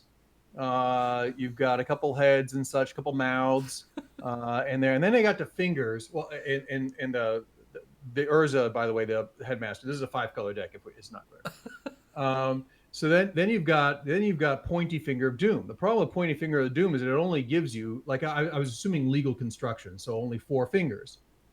Good news is copy artifact. That gives you 8. That's not bad. But then we got to copy the enchantment of copy artifact, so that and timing might be a little bit of an issue, but at least now you've got about 12 fingers. And A couple to spare. then Mirage Mirror can make copies of those. So now you got 16 fingers, and from there you're kind of on your own. When you think about it, you still got the thumbs, and if I'd had time, I would have done a little more with the Kark's thumbs and such. So, and no, I did not forget Mirror Maid. I don't have time. This chat, no, I don't forget anything. I saw all. I don't want to hear it. I just don't. Love you all. I don't want to hear it. And shoulder to shoulder, of course, you have 4 of those because you need the shoulder to shoulder to shoulder to shoulders. Like the 2 bipeds are standing like really close to each other, maybe back to back. So there you go. That's your deck. Add lands to taste. I was told lands were not needed for this, but if you have any questions or want to know how to play it to its maximum effectiveness, then you've missed the point. All right. I like the way that I opened it up and the first card that my eyes landed on was Ankle Shanker, and I went, he didn't. Yep, he did. Yeah, I saw They that call one, it and head, then- shoulders, knees, and toes. Knees and toes. I knees and thought about toes. that. There are no knees cards, unfortunately. I saw Ankle Shankler, and I'm okay, and then my eyes are immediately drawn to the red Pointy Finger of Doom. I'm like, why is that red? I'm like, oh, Because it's Ah. silver bordered. yeah. And so, Yeah. well, so's Urza, but So Urza, I don't know why it let me get away with Urza, but I assume that. Yeah. Oh, that is The legality, the format legality flags on Tapped Out are the back end is really quirky. It's not what you would expect sometimes. so you're saying I can't, Mike? You're saying I can't play Urza Academy Headmaster and Legacy? Correct. Darn it! There goes 3 deck ideas. Okay, fantastic so far. All right, This is none of this is what I expected. I'm not gonna lie. All right. So Chase, what have you got going on here? So mine is less fun. I actually thought about doing like an arms thing, but I felt like that would be what other people would do. So I decided to do something which was just like make like I don't know. If I were to play this in like historic, I would. So for my creatures, I have Brimaz, King of Oreskos. And and I like him just because he's really good at making cat tokens, and their little soldier tokens. And then I did Captain of the Watch, which helps your soldiers have vigilance and buffs them up because they're teeny little soldiers. Darian, I thought it'd be kind of fun to like make tokens off of all the hits that we're gonna get. And then I did Heliod to put little counters on here. The reason why I put Heliod in here is because one of my favorite white cards ever is Linden, the Steadfast Queen. So whenever a white creature we control attacks, we gain a life. So I wanted this to be like a mono white life gain. Reverent Hoplite gives you tokens based off of your devotion. Then we have the Sergeant at Arms, which is really nice. You know, the whole kicker with the soldier tokens. And then Soul Warden, because you have to have like 4 Soul Wardens to truly like be annoying for that disgusting life gain. Same thing for Johnny's Welcome as well. Angelic Exaltation, if you have like 40 soldiers, you can just swing with a 39 soldier token, and I think that's pretty sick. And Anointed Procession, just make more soldier tokens. And if you're feeling a little bit spicy, you can do Divine Visitation and make big ol' angel tokens. I like Mobilization because it gives our soldiers vigilance, and they can also make tokens. I actually did do lands, but I did like Castle Ardenvale because it makes tokens. And then I did, because this was casual, I was like, okay, I can do this. So I did Call to the Coppercoats, which is we just get a bunch of soldier tokens. And then we have, of course, the Strength to Arms, the Take Up Arms, and 2 arms. And then I did Coat of Arms, and I was like, haha, arms. And I thought it'd be kind of cool to do like big beat 'em ups. And then Staff of the Sun Magus for life gain because we have 22 planes. So that'll totally help. And then Elspeth, who is a board wipe essentially for this deck, and also is really good at making soldier tokens. And that is my deck. I did something less fun than everybody else. And as soon as y'all started reading deck lists, I was like, oh no. Wow. I did something serious. What terrifies me about this looks like a modern version of a soldier deck that I built back in college when we played 60 card multiplayer. The mobilization deck. Yeah. And on Arena, I have a green, white, black deck that loves Divine Visitation. Just loves it. There's a 2-cost enchantment, I'm trying to think of it, that in white, that whenever you gain life, you can pay 2 to draw a card. And for 4, you can pump out a token, a soldier token with lifelink. And with Divine Visitation out, it's an angel instead. So I'm digging what you got going on here, because you did take it. You went more the straight path with this, and you said these are tokens, and I know how to do tokens, and you did. I love. It's not like you avoided the arms, because you got the Coat of Arms here, which not only is a flavor win, but it fits. Like, you got so many soldiers here. Yeah, this poor Take Up Arms, which I think I said when Brian told us, all right, this is the cards. I went, it's really too bad that makes warriors. Yeah, instead of soldiers. Yeah. But it makes 3 little duders. So that's true. Yeah. That's why I only popped in 1. Yeah, that's fine. All right, 1 to go. All right, and DeQuan, what you got going on here? Mine is nowhere near as awesome as building 2 full people. Just putting that out there. No, I went literal. Functional, not full. Well, that functional is arguable, but yeah, people. They're like Lego people. Yep. But no, so this, I actually decided I was just gonna go as literal as possible. Like, if we're on arms, we're gonna go with arms. Mm-hmm. So put all the required cards in there. But then I was like, nothing else here is actually really playable. So what else do I want? So I went with Anarid Swarm Snapper and Swarm Shambler, because they have the letters in the order of ARMS. And that does make them playable, and they qualify for this list. So it's not functional in any way, but the cards do fit a theme and they do work. Nice. And I got to play with Charm School, which, I never get to use. Wow.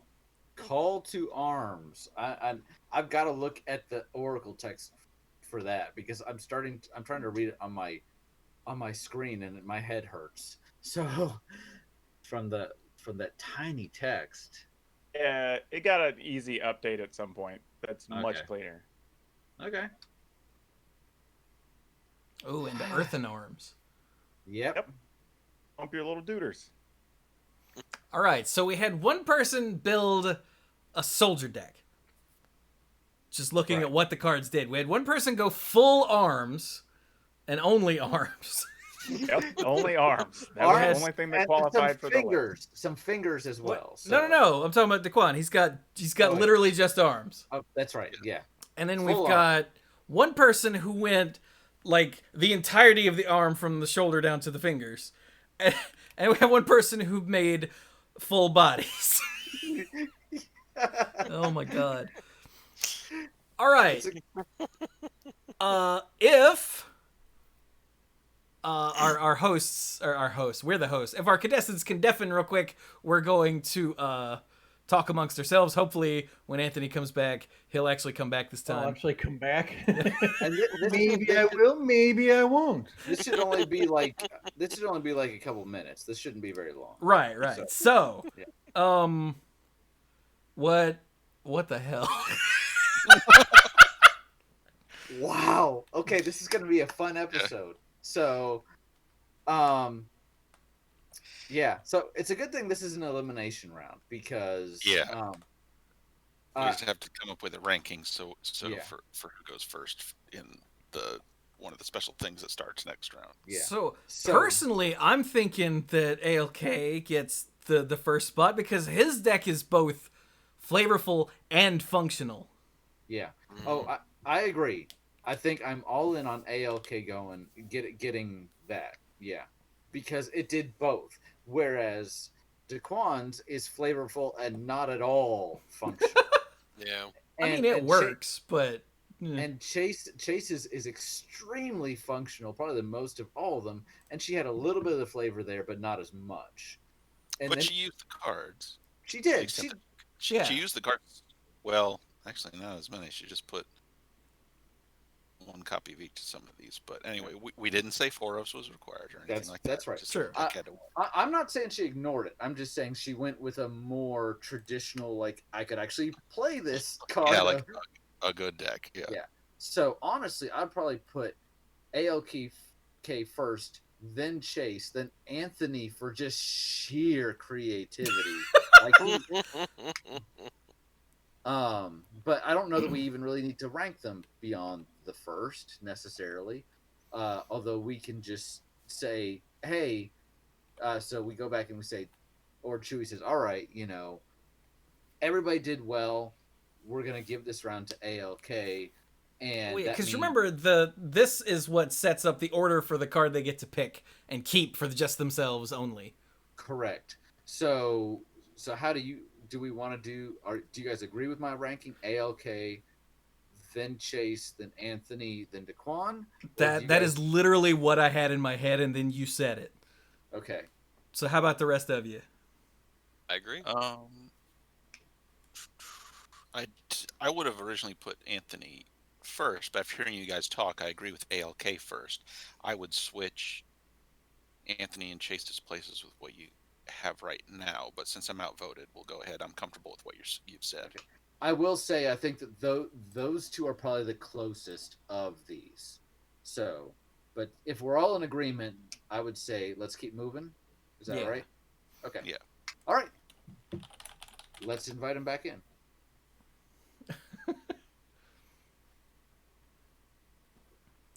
One, two. Anthony, can you hear us? I can hear you. Can you hear me? Excellent. Yes. Yay, it worked. Did not break him. All right. So after a brief deliberation, we've decided. So we're gonna rank these in order because there's a twist for next round that you guys don't know yet. So we're gonna give it first spot to ALK Alters for going both full flavor and function at the same time. Yay. Congratulations. You get this thing over here. Because I'm pretty sure your deck actually will play as a deck. And it Mostly, also I think. is, from the shoulder down. Who is next?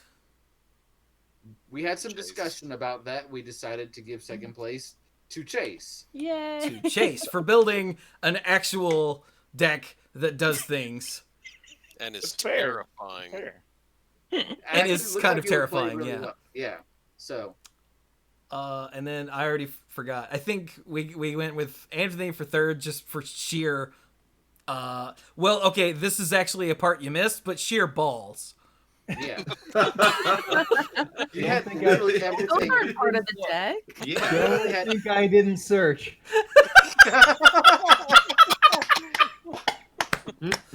Well, you know what? Maybe next time you'll have the balls and you'll come in second. So I mean, Maybe. you could have put Oh. both Static Orb and Winter Orb in the deck. Yeah, you're right. You're right. Oh I my could have been god. there. okay. And then Oh, you could've because put Eye of Nephilim in there. after that, DeQuan went full flavor, but his deck is a little. Oh, the deck is terrible. The deck is absolutely terrible. And I'm glad you can say that. So that but So that's round one. That was our practice round. You guys, we worked out the kinks for how to actually work tapped out, and hopefully we've got all that figured Yes. out. So now. Now we can start the episode. Now the real show begins. now things get interesting because you're gonna have less time. So I hope you didn't get too comfortable with that 15 minutes. So all right, I think everyone was done well ahead of it. So I wasn't. I Sure. ran that. to You're the- right. well, again, as we said, if you need to not worry about the mana base, that's like the least consideration. yeah. But okay, so round 2. Okay, wait. Before we tell them what the cards are, Right.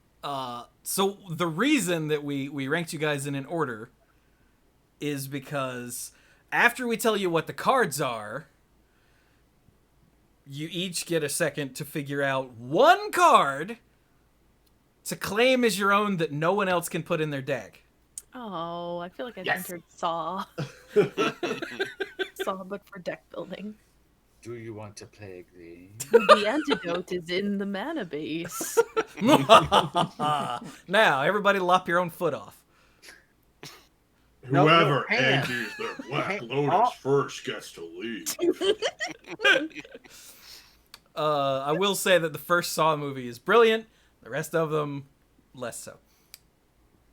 I don't ever think I've ever seen any of them all the way through. So, Basically, there are two schools of thought.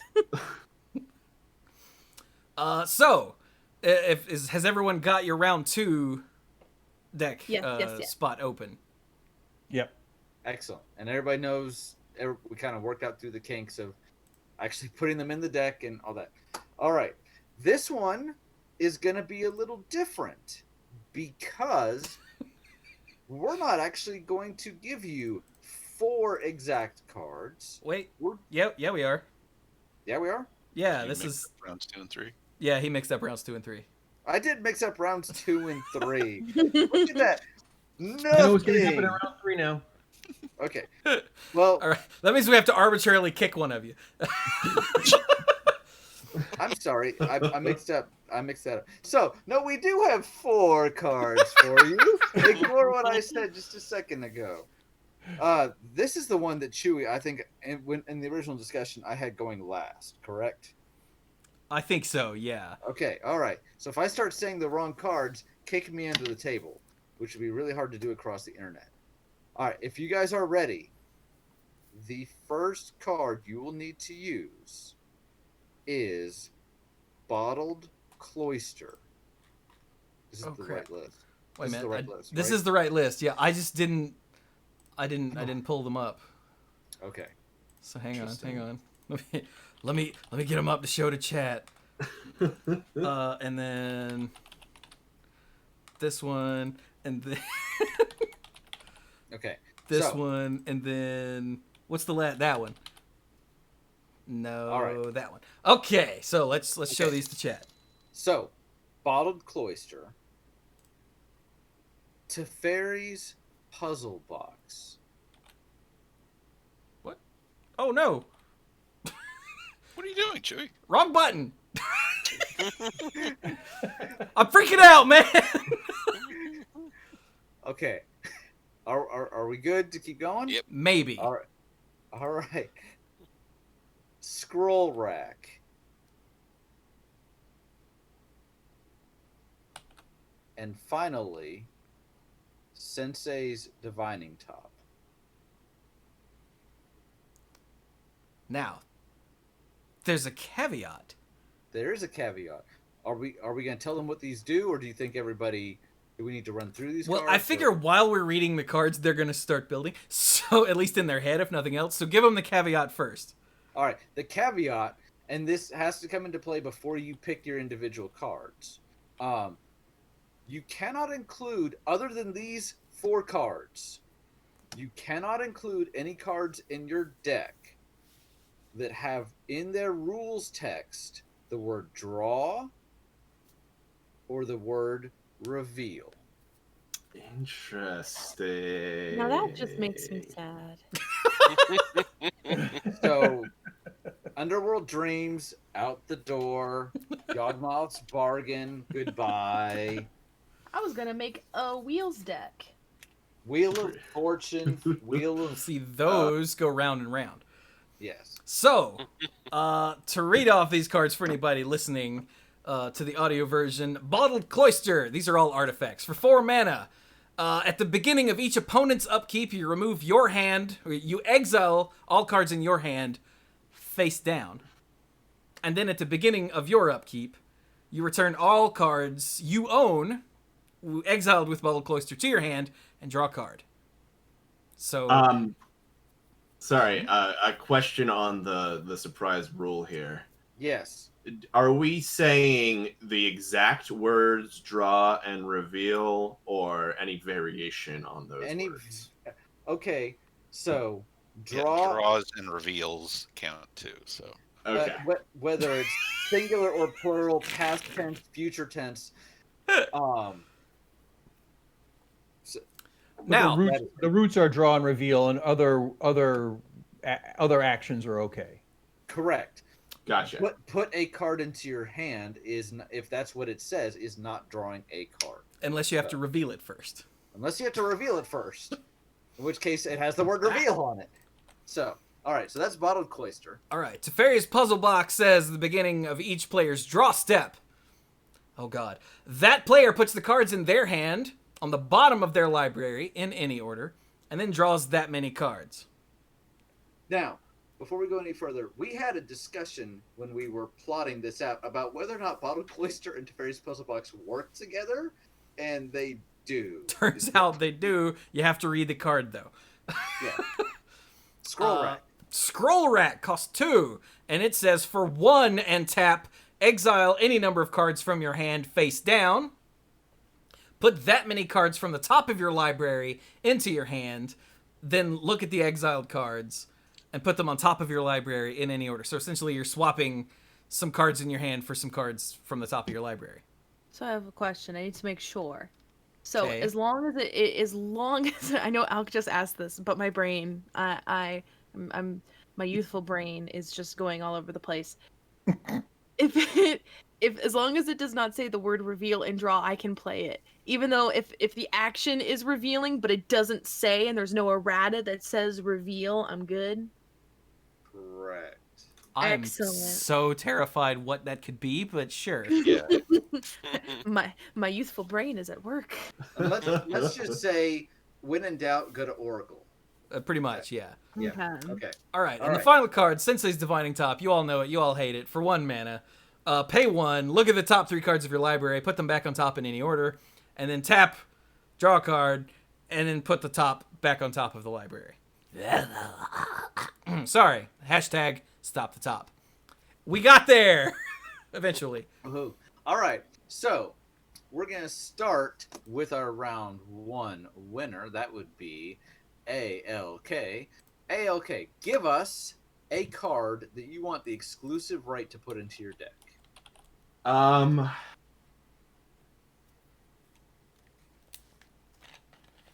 gonna go with an artifact and call Venser's Journal.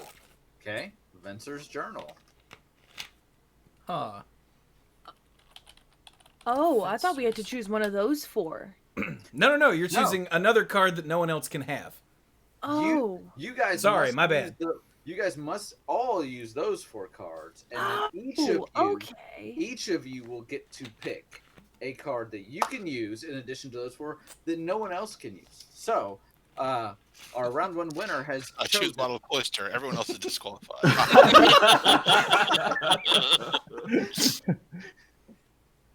So, Vincer's Journal, Chewy, what does it do? Hell, I don't know. What are you asking me for? I don't know magic cards. I got it up. Vincer's Journal says 5 mana artifact. You have no maximum hand size. At the beginning of your upkeep, you gain 1 life for each card in your hand. Ooh. All right, I like it. Okay, Chase, what you got? I was a bit confused about the rules, but now I'm just choosing one randomly. I'm just gonna choose Teferi, Mage of Zhalfir. Okay. Which version of Teferi is that? Mage of Zhalfir. Yeah, it's the legendary The creature creature. one. So for 2 and 3 blue, that guy, yeah. it's the 3/4 with flash. Creature cards you own that aren't on the battlefield have flash. Each opponent can only do things at sorcery speed. Okay. All right. Muy interesante. Teferi, Mage of Zhalfir. Okay. Anthony. Grenzo, Dungeon Warden. Oh my god. Ooh, I know like MTG it. Dad is in the chat. He just died a little bit. That's the mono black one? No. Is that right? No, it's red black. It's red black. Oh, I'm thinking of the other one then. All right. Anthony picks Grenzo, Dungeon Warden, which is for X, a black and a red, a 2/2 Goblin Rogue, legendary, of course.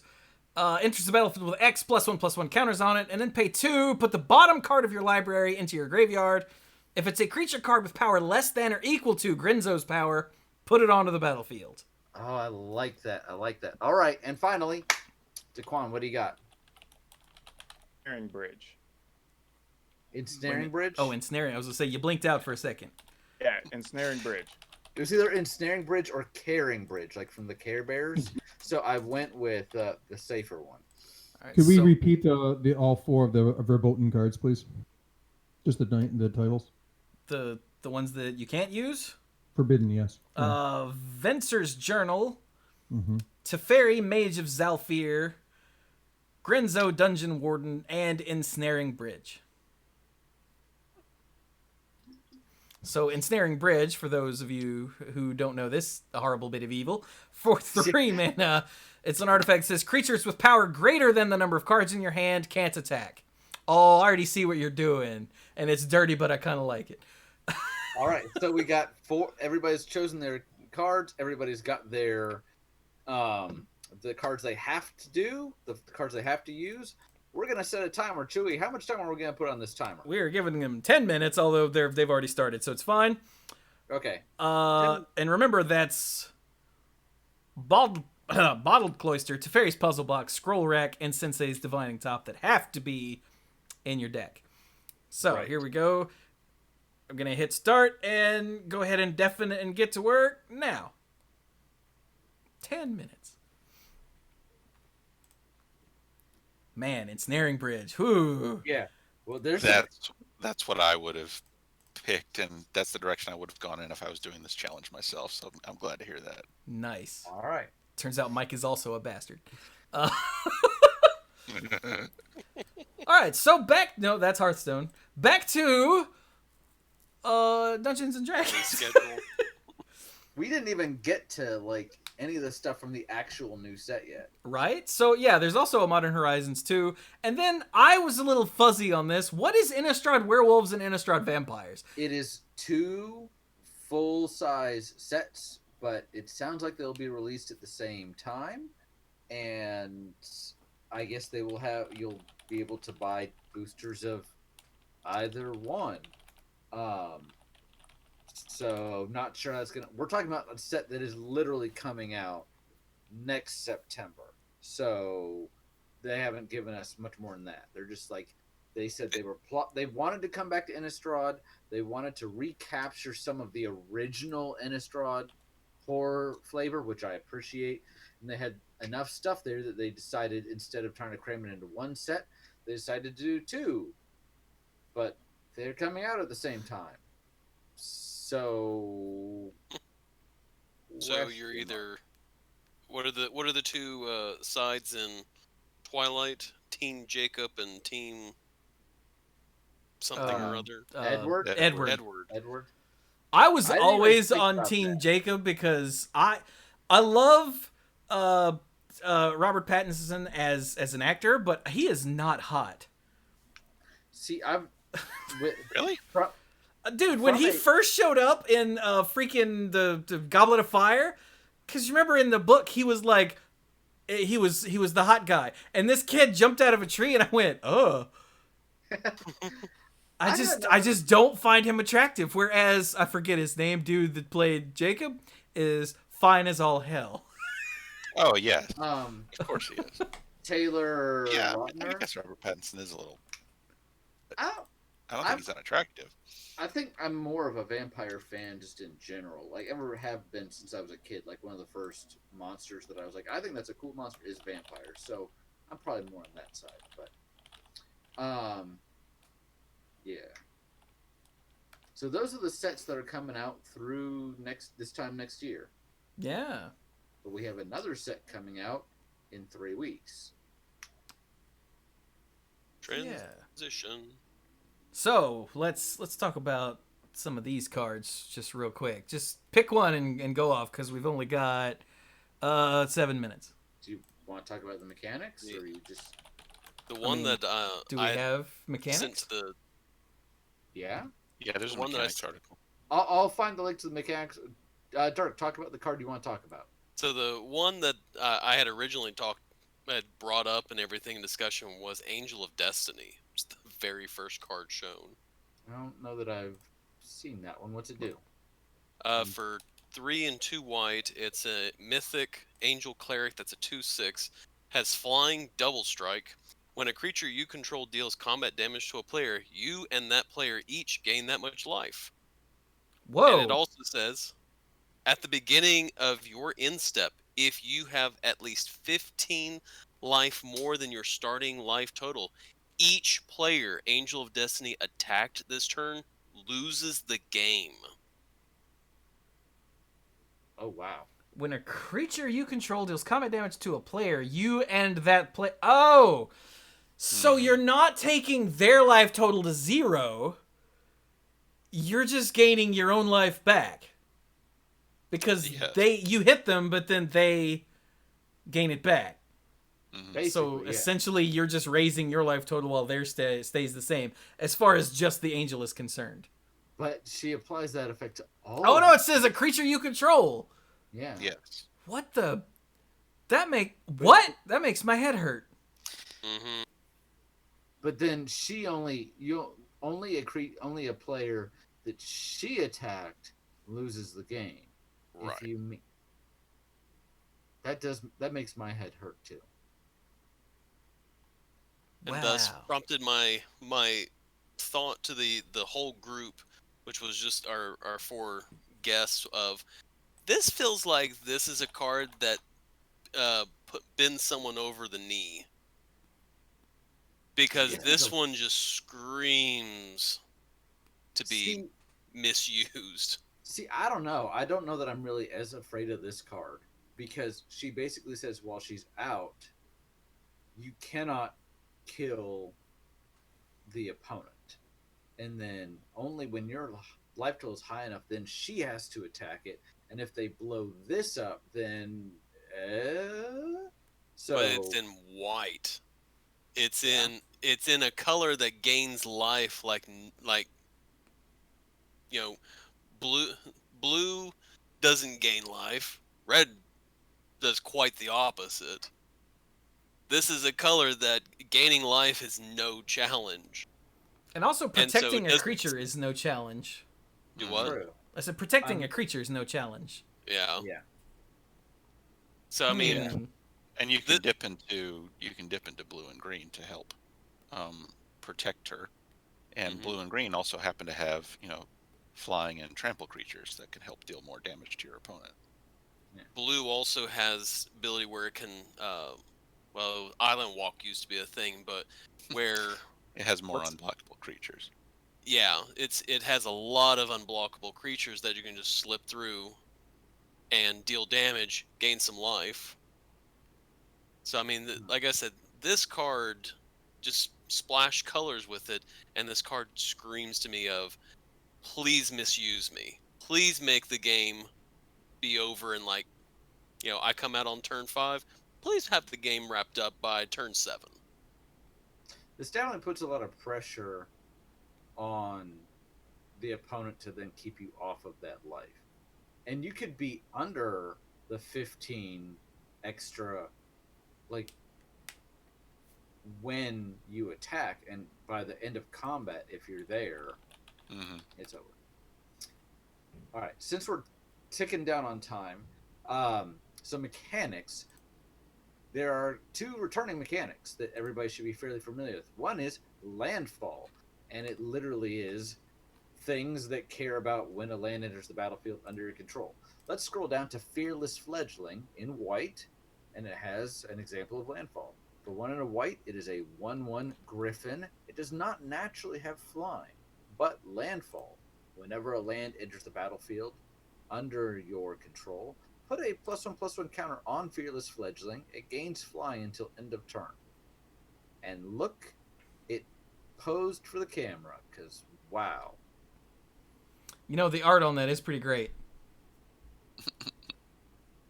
So, landfall returns. Another returning mechanic is... What's the other returning... Mike, what's the other returning mechanic? The other returning mechanic is kicker. That's right. That's an easy one to remember. That's an easy one to understand. Since we're still in white, is there any white cards with kicker up? Yes. Kitesail Cleric has kicker. It's pretty cool. For 1 white, it's a 1/1 with flying and a kicker of 2 and a white. When it enters the battlefield, if it was kicked, tap up to 2 target creatures. So it's one of those things where, a 1/1 flyer for 1 is pretty good early in the game. And then later in the game, that kicker, normally you'd be pretty sad about paying 2 and 2 white for 1/1 with flying. But that effect with the kicker, tapping 2 creatures, can be pretty impactful. There you go. All these cards to talk about, and we're talking about these 2 like uncommons. Well, they were near the top of the list. That's true. Time was running out. They're very clean examples. A new mechanic is party mechanic. And should we try to talk about that later?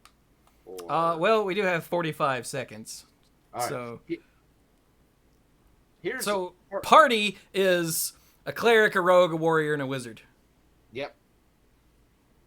Because druids suck. And so do bards, apparently. That was the response I heard from most people. What about the bards? And I'm like, what about the bards? What about the bards? Yeah. Yes, it's a domain-ish threshold type mechanic that looks for those creature types on your battlefield and does stuff based on how many you have. Yeah. Pretty very, very, very straightforward. If you have at least a warrior, then that warrior is your party. Are you guys back? Yep. I think I'm back. Yes. It's time. Everyone's back. Look at that. All right, we will come back to the party in a minute. First, we have to go to do our party. Yeah, let's. The party is stopped. So. Okay, all right. so long live the party. We killed the party. It's true. All right, so we went ALK Chase, Anthony DeQuan. Okay. All right. So, Mr. Alters, if that is your real name. It's not. His father's Mr. Alters. Oh, I'm sorry. Mr. Alters was my father. Everything I believed was a lie. Tell us what in the hell. That's a very good question. When I got the 4 things, I figured, okay, well, there's got to be something with drawing a lot of cards in hand size, but you can't use cards that say draw. So I went with a sort of a hand size build based on the Venser's Journal that I claimed. And having no maximum hand size, I also put some reliquary towers in there, just to make sure I had no maximum hand size. But then I figured, what do you do when you have a giant hand? How do you actually win? And I just figured basically ramp into giant things or show and tell them in play. See, now I have to stop you short. I've already found a problem. Yes? Worldly Tutor says reveal. Oh, it does! So that does shoot. Now, that doesn't mean that, okay, that doesn't mean we're going to throw you out right now. It just means So we'll that take that into account during we're the going to Yeah. take it into account. It's That one- was a brainwave and not part of the search that had no draw and reveal. Okay. So I apologize for that. So All right, keep the going. legal part of the deck is based on getting some ramp out, which has exploration and arboreal grazer to get multiple lands a turn, and then Ruffellos using the dual lands to ramp you dramatically, and then show and tell effects like Braids, Conjurer, Adept, Eureka, and actual show and tell to play some scary stuff like, of course, Emrakul, the Aeon's Torn, Stormtide of Leviathan to make sure that no one can attack me, drop an Ugin the Spirit Dragon.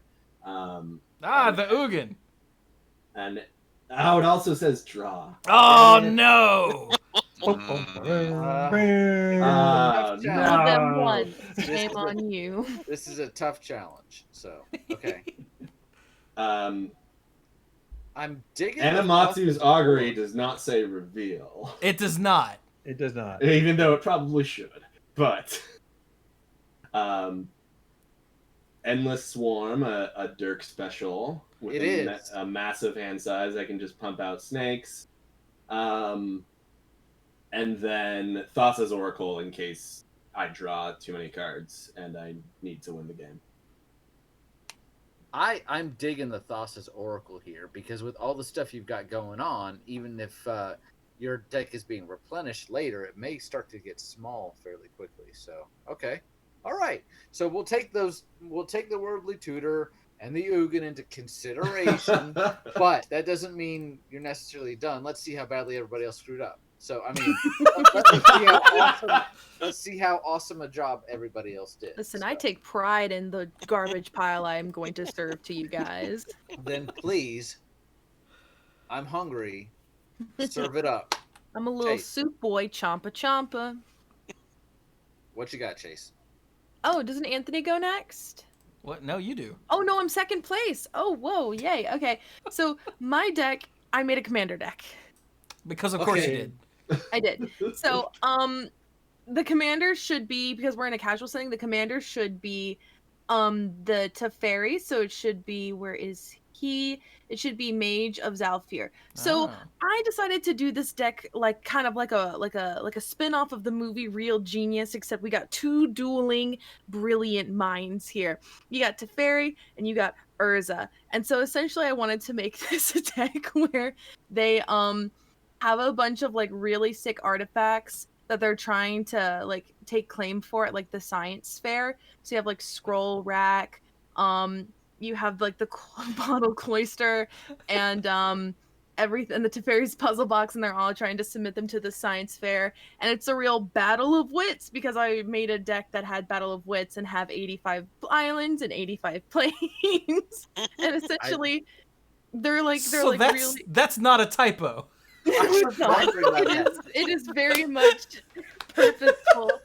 They're essentially like two dueling scientists who are roommates, and they have like a big like line through the floor, so they have everything marked. So here you have like it's Teferi's like contact lenses and Teferi's glasses and Urza's glasses, and Teferi's like, okay, this is my curse and this is my mode. You can't touch it. You can't use it. So they are dueling geniuses.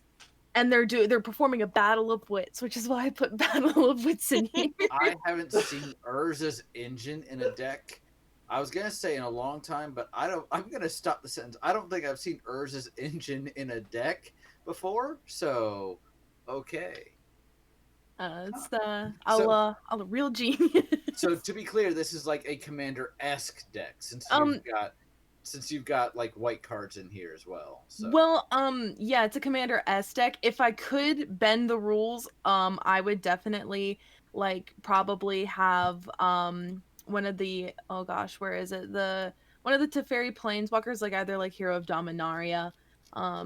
This could be played as a casual 200 card deck, you know, if you felt like really playing the long game there. You got phasing, you got phasing, you know, you got How about phasing? Do you have phasing?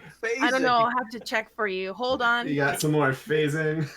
Got some phasing. And then eventually Urza gets mad and he just ruinous blasts the dorm room and destroys their science fair projects. And in the end, they discover that their friendship and healthy rivalry was the true blue ribbon all along. Aww. The real battle of wits were the friends we made along the way. Yeah, I was hoping someone would say it. So. Huh. So this is my little dumpster fire of a deck. Well, it doesn't look like anything breaks the rules, so at least you got one up on ALK over there. Plus, I'm running Urza's contact lenses. How can you not find that charming and endearing? Yeah, we'll go with that. I'm not coming back. Oh, don't say that yet. Let us say that. All right. All right, let's move right along to Anthony's deck. So, Anthony, what do you have for us? So my deck was just about making card churn. You really can, with red-black, you can kind of do anything. You could slot in a lot of different things here. I just tried to avoid picking anything that says draw or reveal, so please tell me if I screwed it up. We will. But essentially what I wanted to do was to set up just blast through the deck as fast as you can and try to get good creatures, a couple good creatures in your graveyard. My thought was to bring Bladewing the Risen and or Bogart and Hellkite back at once out of the graveyard or into play if Grenzo is big enough. And so everything else is there to sort of either help you get to that point or to, in the case of Chandra, to exile cards so that you can, help control the board and get to something good stuff going there. It was just a pretty straightforward deck. The high market, if you need to sack things or if you need to get things back in your graveyards, the stuff like Dread Return can work, then that's what that's there for. Just pretty straightforward. Get the key pieces in place and smash face with some stuff coming out. Anger is in there to make sure. Anger is in there, isn't it? Yeah, okay. Yeah. I remember to put it in. Anger is in there to make sure that when you do bring the dragons out, they can swing hard right away. You included both anger and mountains. That's good. Sometimes I see like anger and then they don't include any mountains. I'm like, Yeah, I was thinking this time I should actually put the lands down and maybe come up with a functional deck instead too. So anyway, I don't know, y'all. Doesn't run a battle of wits. I don't think it's that really good. I don't know. It doesn't break the rules. How good can it really be? Listen, you're the rule breaker here. Oh, look, I'm kidding. I have a commander deck that breaks the commander rules right out of the gate. Oh. Yeah, exactly. Rules are meant to be broken, except in this situation when it makes me the winner.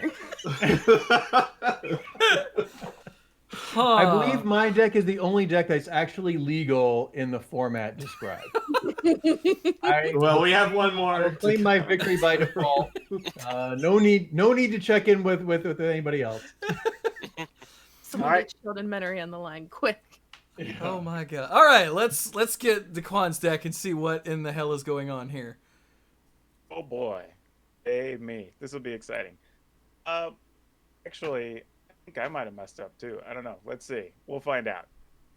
So I was deciding, obviously, by going with Ensnaring Bridge, that I was going to be trying to find a way to minimize the number of cards I had in hand and see if I can win without actually attacking. So all my damage, I have a bunch of cards I can discard or in other ways use the cards to do damage other than actually having to attack.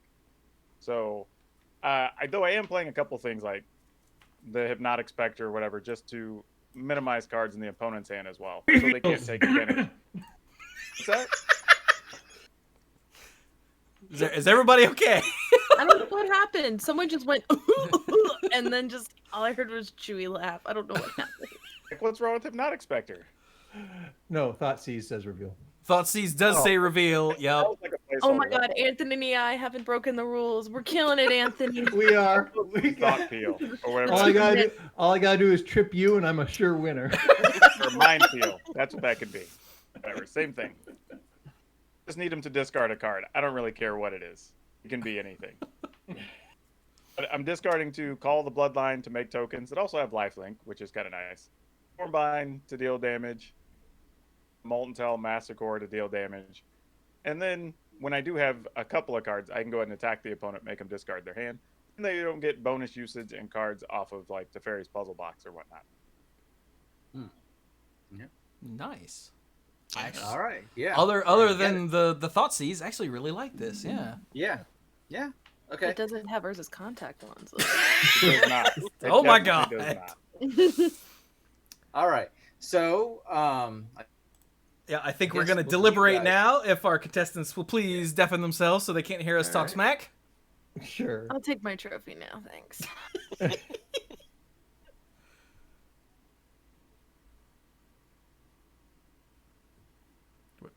Hey, DeQuan, you didn't deafen. Or hello? Yeah? What? hey, To deafen yourself. Oh, sure. there we go. Okay. All right. So I'm gonna start off by saying I feel like I know who won, and I feel like that's Anthony. Does anybody disagree that Anthony won? No. I agree with you. Because he used the cards we gave him, plus the Grenzo that he picked for himself. He made a solid deck. Just like I'm looking at him, like it makes sense. And he didn't break any rules.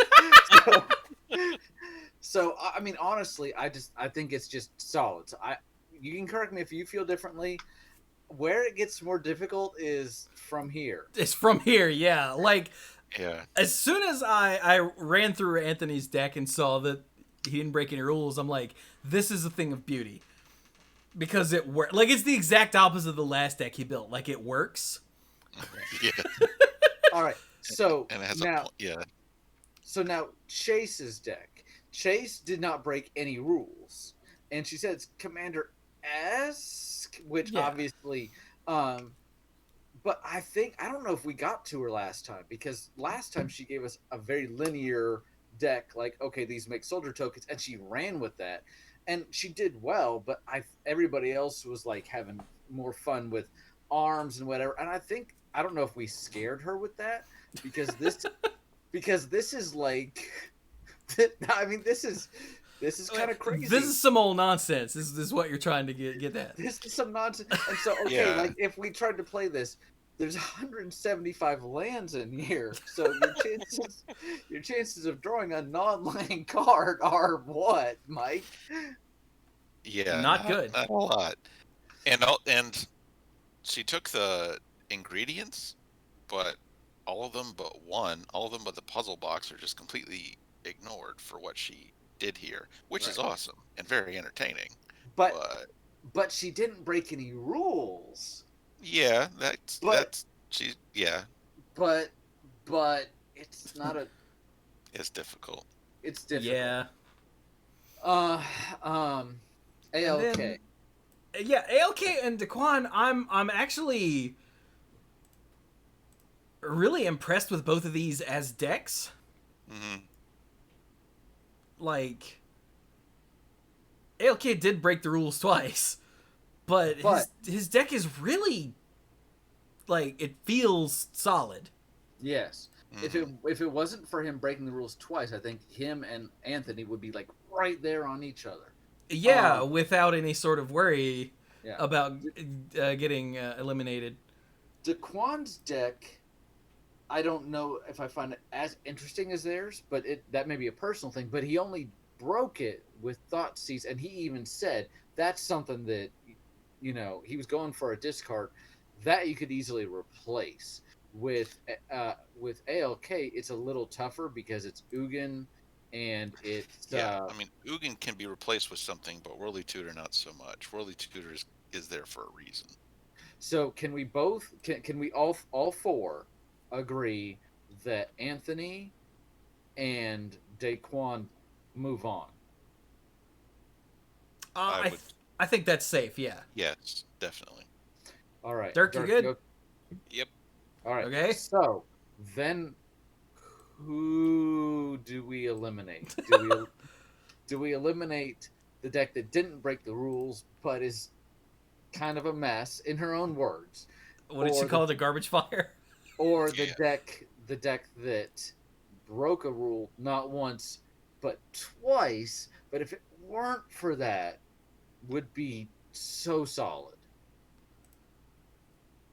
Because I'm kind of thinking eliminating Chase. What do you guys think? I'm actually leaning that way myself because it's not a deck. I'm maybe 53% towards eliminating ALK. ALK? Yeah, Okay. because he didn't meet the requirements. So and maybe including a card that's kind of important to the way the deck is intended to work. That is true. Even though I really, under normal circumstances, I wouldn't. Yeah, I would have said Chase, but I don't. Yeah, this makes it hard. The mistakes make it hard. So how? What if? I mean, there's not a prize at the end of this. What if we let Chase continue on, but it's like, it's more because ALK has just put out such great stuff. I hate to let him go, but Chase did a really good job with the first deck as well. So, Dirk, what do you think? See, from my point of view is I come from Science Olympiad, where if you break a rule, you're tier 2, and only tier 1s can place. So with a violation, I mean, that would eliminate you.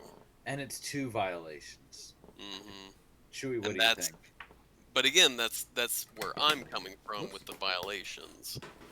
But when we've done this in the past, it was, yeah, you did a violation, but it's more like, well, you shouldn't have done that, but what you came up with was a great idea. So again, I like the deck better, but yeah, the question is the functional deck, well, the non-functional deck worse than the rule breaking? I mean, at a certain point, you gotta. Yeah, we're down to splitting hairs on this one. Yeah. I would say Chase would be voted off. Chase would be voted off. Mike, not Mike, Chewy, you had said that originally as well. Do you still feel that way?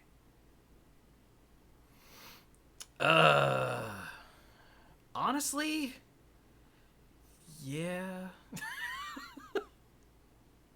I see where Mike is coming from, and this is not us versus Mike. It's not, because I have gone back and forth over this conversation. I just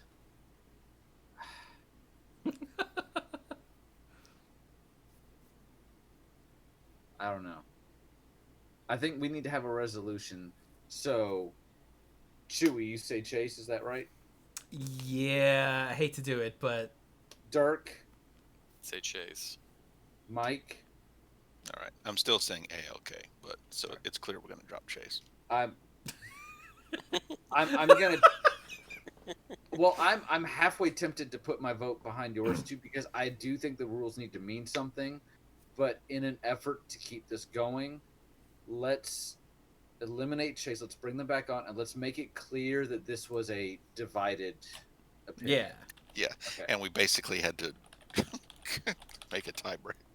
Right. We basically had to go to some kind of tiebreaker. And invite her, like we said, to stay on with us. Yeah. All right. Well, let's get going. Yeah. Yeah. Okay. Hello. Hey. Hey. Can everybody hear me? Right. Yes. Yeah. Can you hear us this time? Okay. Gotta check every time. Good. Yeah. What? DeQuan didn't come back. Please. DeQuan's done with us. He's like, I lost. I don't care. He's all like, you amateurs.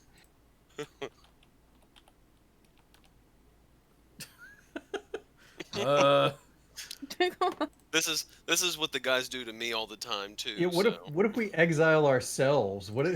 Yeah. Does that count?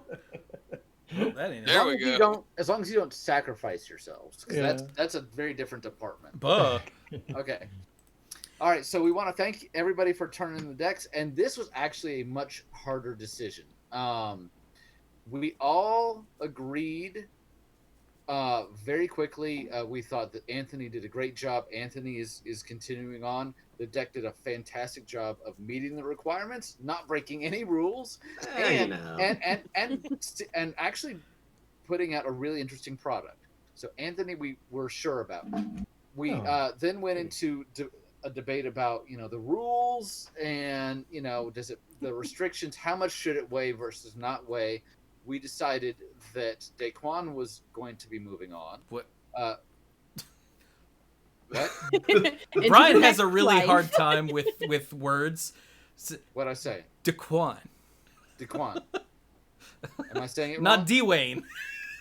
Did I thought say it was that? fine. No. Wow. Let me tell you, like, EE space Juan has gotten mail at my house. So if you're anywhere Wow. close, we're good. Okay. We have to pick on Brian because Brian can't pronounce card names ever. Oh, ever. And apparently names. So DeQuan, moves on. And then we had a very long discussion about Chase's deck versus ALK's deck. And I do want to say that when we took the vote twice, it was not unanimous. Ooh. But we are going to ask. Wait, before you say anything else, I want you to know that this decision will define Alex and I's friendship for the rest of my life. Forever. Oh, even better. Good to know. No, Okay. no pressure. Yeah. All right. So Have okay, at wait a it, minute. We've decided Anthony's safe, and DeQuan is safe because even though he broke the rules, it was a minor infraction, and the deck is really good, right? Yes. Yeah, it's awesome. And it was one card that could easily be replaced with ALK's deck. The Ugin, but then also the Worldly Tutor. Again, it's a question of how much does that start to come up. And with Chase's deck, it was an interesting take on it, but we didn't know if it really worked.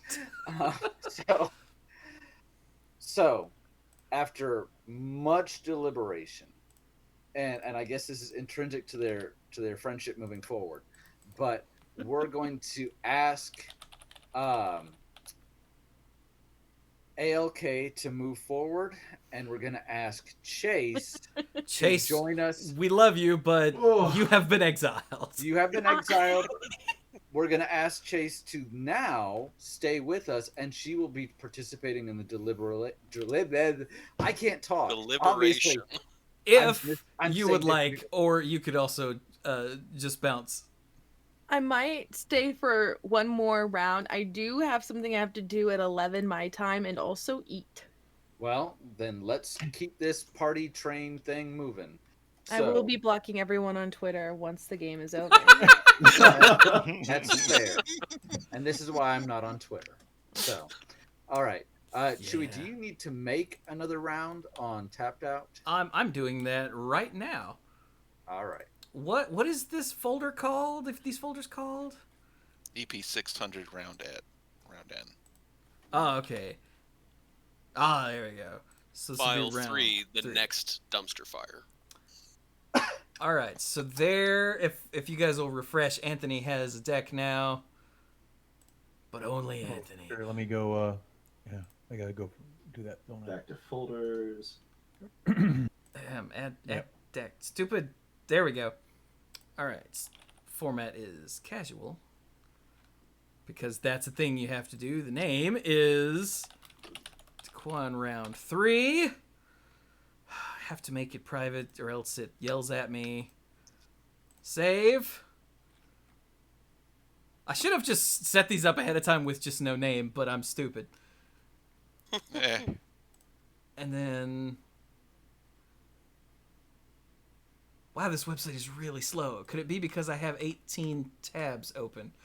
I'll be right back. My pencil just broke, and I need it to take notes as you guys send them in, so I'll be right back. Like, literally.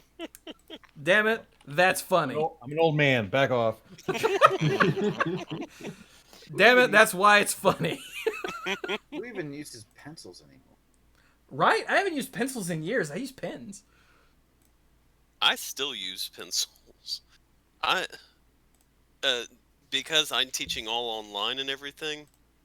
I've had times where I'm teaching kids with over Zoom. I'm using a highlighter because on white paper because it shows up better online. Here, guys, this is how you do cross multiplication to solve this equation. And hurry up. Because unfortunately, I don't have any tool where I can annotate, and my handwriting does not look like a total pile of poo. Poo. Right. I'm back. And Chase, I'm sorry. A pencil is like an iPad that you roll around. I didn't say that. That wasn't me. But I appreciate your hateful comments towards me, Anthony. I was very silent and had my mic muted. It was one of you elderly individuals who could not find a pencil. I'm so not clearing this next round. Oh Alrighty, my God. everybody in chat, if you want to vote for Anthony off the island, all you do is press 1. In Draconic, yes, I do occasionally write in cursive. I Oh my write God. solely in cursive. I forgot how to write in cursive. I can't even write. Okay. That's what a computer's for. Random So- chaos who loves Chase. Now, if you guys refresh the folders page, you'll see your 3 folders there. Mm-hmm. Right. All right, so round 3 is a whole another animal. This is the one I started to do earlier, and Chewy was like, "No, we talked about this." Yeah, because So this one is slightly more complicated. yes, but we only have to judge 3 decks. So True. ha, So this neener, one neener. I have named Size Matters. It does. So, all right. So, as I started to allude to last time incorrectly, this time we're not giving you 4 specific cards, like card names of you have to do this. However, you must choose 4 specific cards for your deck that each fit a description we're about to give. Brian's also really bad at explaining things. Chewy, explain this. Okay, you must have a card in your deck that cares about numbers of certain things. So first off, you have to have a card in your deck that cares about the number of cards in someone's hand. I'll give you a second to write that down. Or With your pencil. with your Or pencil. use an eye pencil if you aren't unsure what the real pencil is. You must have something in your deck that cares about the number of cards in a graveyard. You must have something in your deck that cares about the number of some cards on the battlefield. Whether that's lands or creatures or whatever, it's got to care about the number of cards on the battlefield. And similarly for the graveyard-centric card. Yeah, it doesn't have to be a full graveyard, just number of creatures, number of land, number of whatever, number of cards in opponent's graveyards, doesn't matter as long as it cares about the number of cards. And finally, you have to have a card in your deck that cares about somebody's life total. Battle of Wits is also a very good card that you could use. Except that doesn't care about any of those. So Cares about number of cards in your library. we thought about library, but there weren't enough cards for that to be And Battle and of good. I think someone even said Battle of Wits, and we're like, no, we're not gonna make them do that on this episode. Joke's on you. Someone did that voluntarily. Yes. And then got eliminated. So All right. So, and now, as usual, you still need to choose a card that you can use and only you can use. It does not have to be one of these 4 cards. It does not have to fit in this description that we've just said. You just name a card. It's yours. And unlike the last, it can be one of these cards if you want. It can be. Yeah. Right. But it doesn't have to be. And I should also go ahead and tell you, unlike the last one where we talked about you can't use cards with the word draw or the word reveal, we don't have that restriction this time. It's more of a thought exercise as far as, because we're giving you these very broad categories, what you do with those. So, yeah, Anthony, since you did so well in the last round, well, I'll tell you what. Actually, we had talked about this. We're actually going to go in the reverse order of picking that we just did. So, DeQuan was last to pick last time, so he will be first to pick this time. Ah, that's true. So I am going to choose Stormseeker. Stormseeker. Whoa, old school goodness. Stormseeker. I'll pull that up in a second. Isn't that green? It is. All right. I can Look see at Brian knowing things. every now and then. All right, Anthony, you picked. I will second choose. last time. I will Right. choose Biorhythm. Biorhythm. All right, that's a spicy meatball. And then ALK, since you went first last time. I'm gonna pick. I haven't played this card in so long. I have to look it up real quick. Battle of Wits, bet you won't do it. I bet you're right. She is right. I'm gonna pick a very old school multiplayer card, Congregate. Oh, Nice.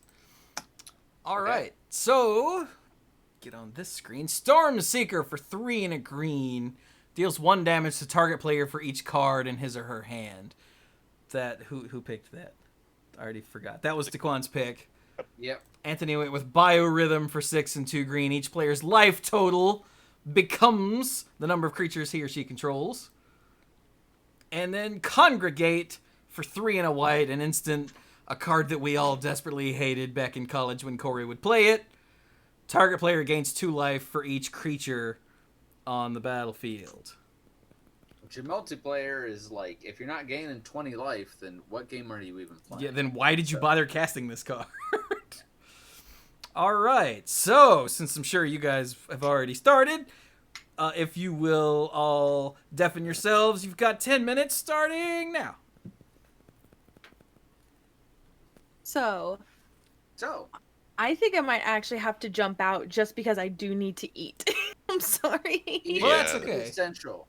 I don't mean to be a horrible person. I apologize, you guys. No, you're not horrible. We're horrible. For Well, teaching I law. mean, you might be, but not because you have to go eat. Very fair. I appreciate y'all letting me on for number 600. I really do appreciate it. And if you ever want me on again, I will be more than happy to. I promise I, won't build a masterpiece for you like I did the first and second round, but it's subjective, so it's fine. I mean, it's not like deck So building's an art or anything. Brian had a thought. Did we scare you with the you went full functional? Because your second round you went non-functional.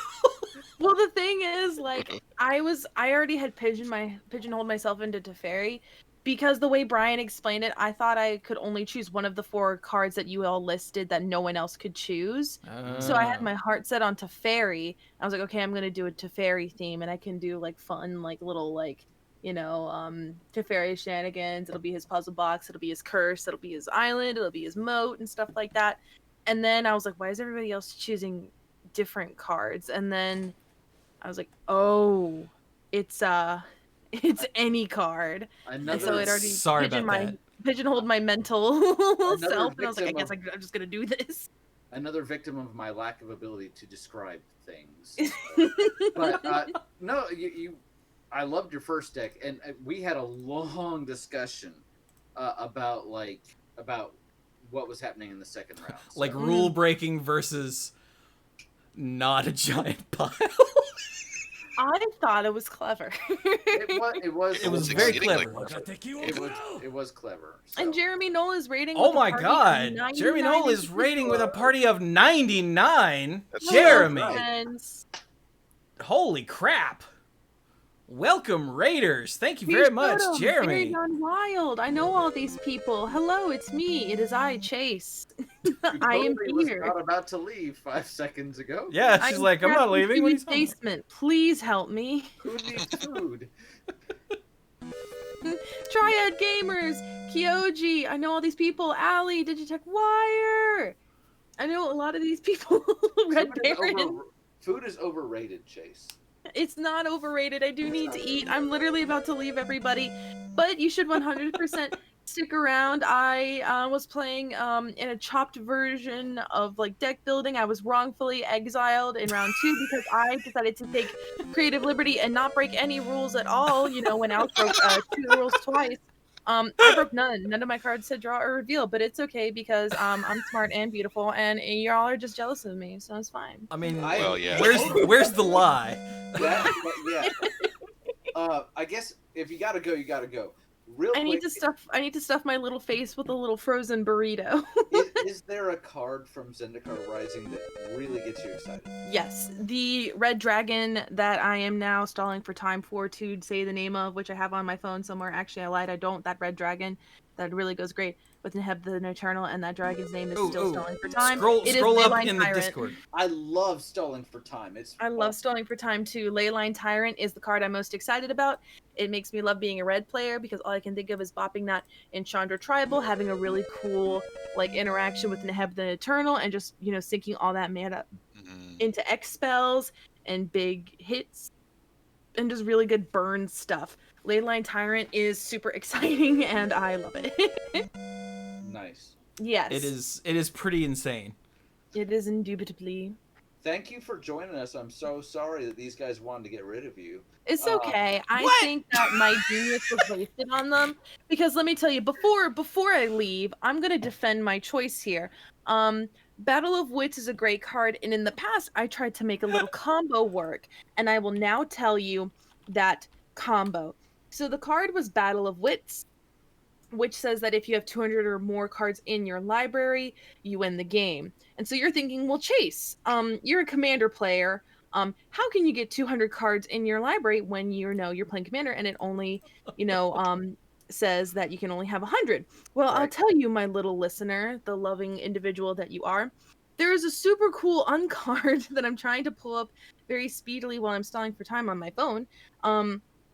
That states all graveyards are your graveyards. And now you're looking at me and you're going, Chase, that says graveyards, not libraries. Well, you're right. And the card's called Graveyard Busybody that says all graveyards are also your graveyards. Graveyards Busybody's power and toughness are each equal to the number of cards with flavor text in your graveyard. So I was like, okay, I can do Battle of Wits, and I can do Graveyard Busybody, and I can essentially mill everybody out and then play Battle of Wits, and then Elixir of Immortality and shuffle all cards from my graveyard into my library. So it would steal everybody's graveyards and make it my library, and then I would win the game that way. Unfortunately, Maro himself said that's not gonna work. Oh, He was like, even though they're your graveyards, you don't control them. I mean, you don't own them, so you can't shuffle it with Elixir of Immortality.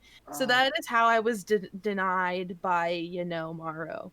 But I say...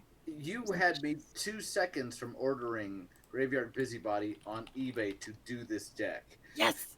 Exactly! But alas, alack, the old boss Saruski was like, no. And I was sad, and I was heartbroken. Shut down by the man. Shut down by the man, indeed. However, I think that my beautiful brain, mind, and intellect just, the world isn't ready for my mind. My, the galaxy brain that is my brain when I deck build. Because I thought it'd be cool to mill everybody out and then steal everybody's cards. And they're like, but Chase, it's my graveyard. And I'm like, haha, psych, it's mine. And then I win with a card called Battle of Wits because it's the dumbest card ever printed. And I want it to work so bad.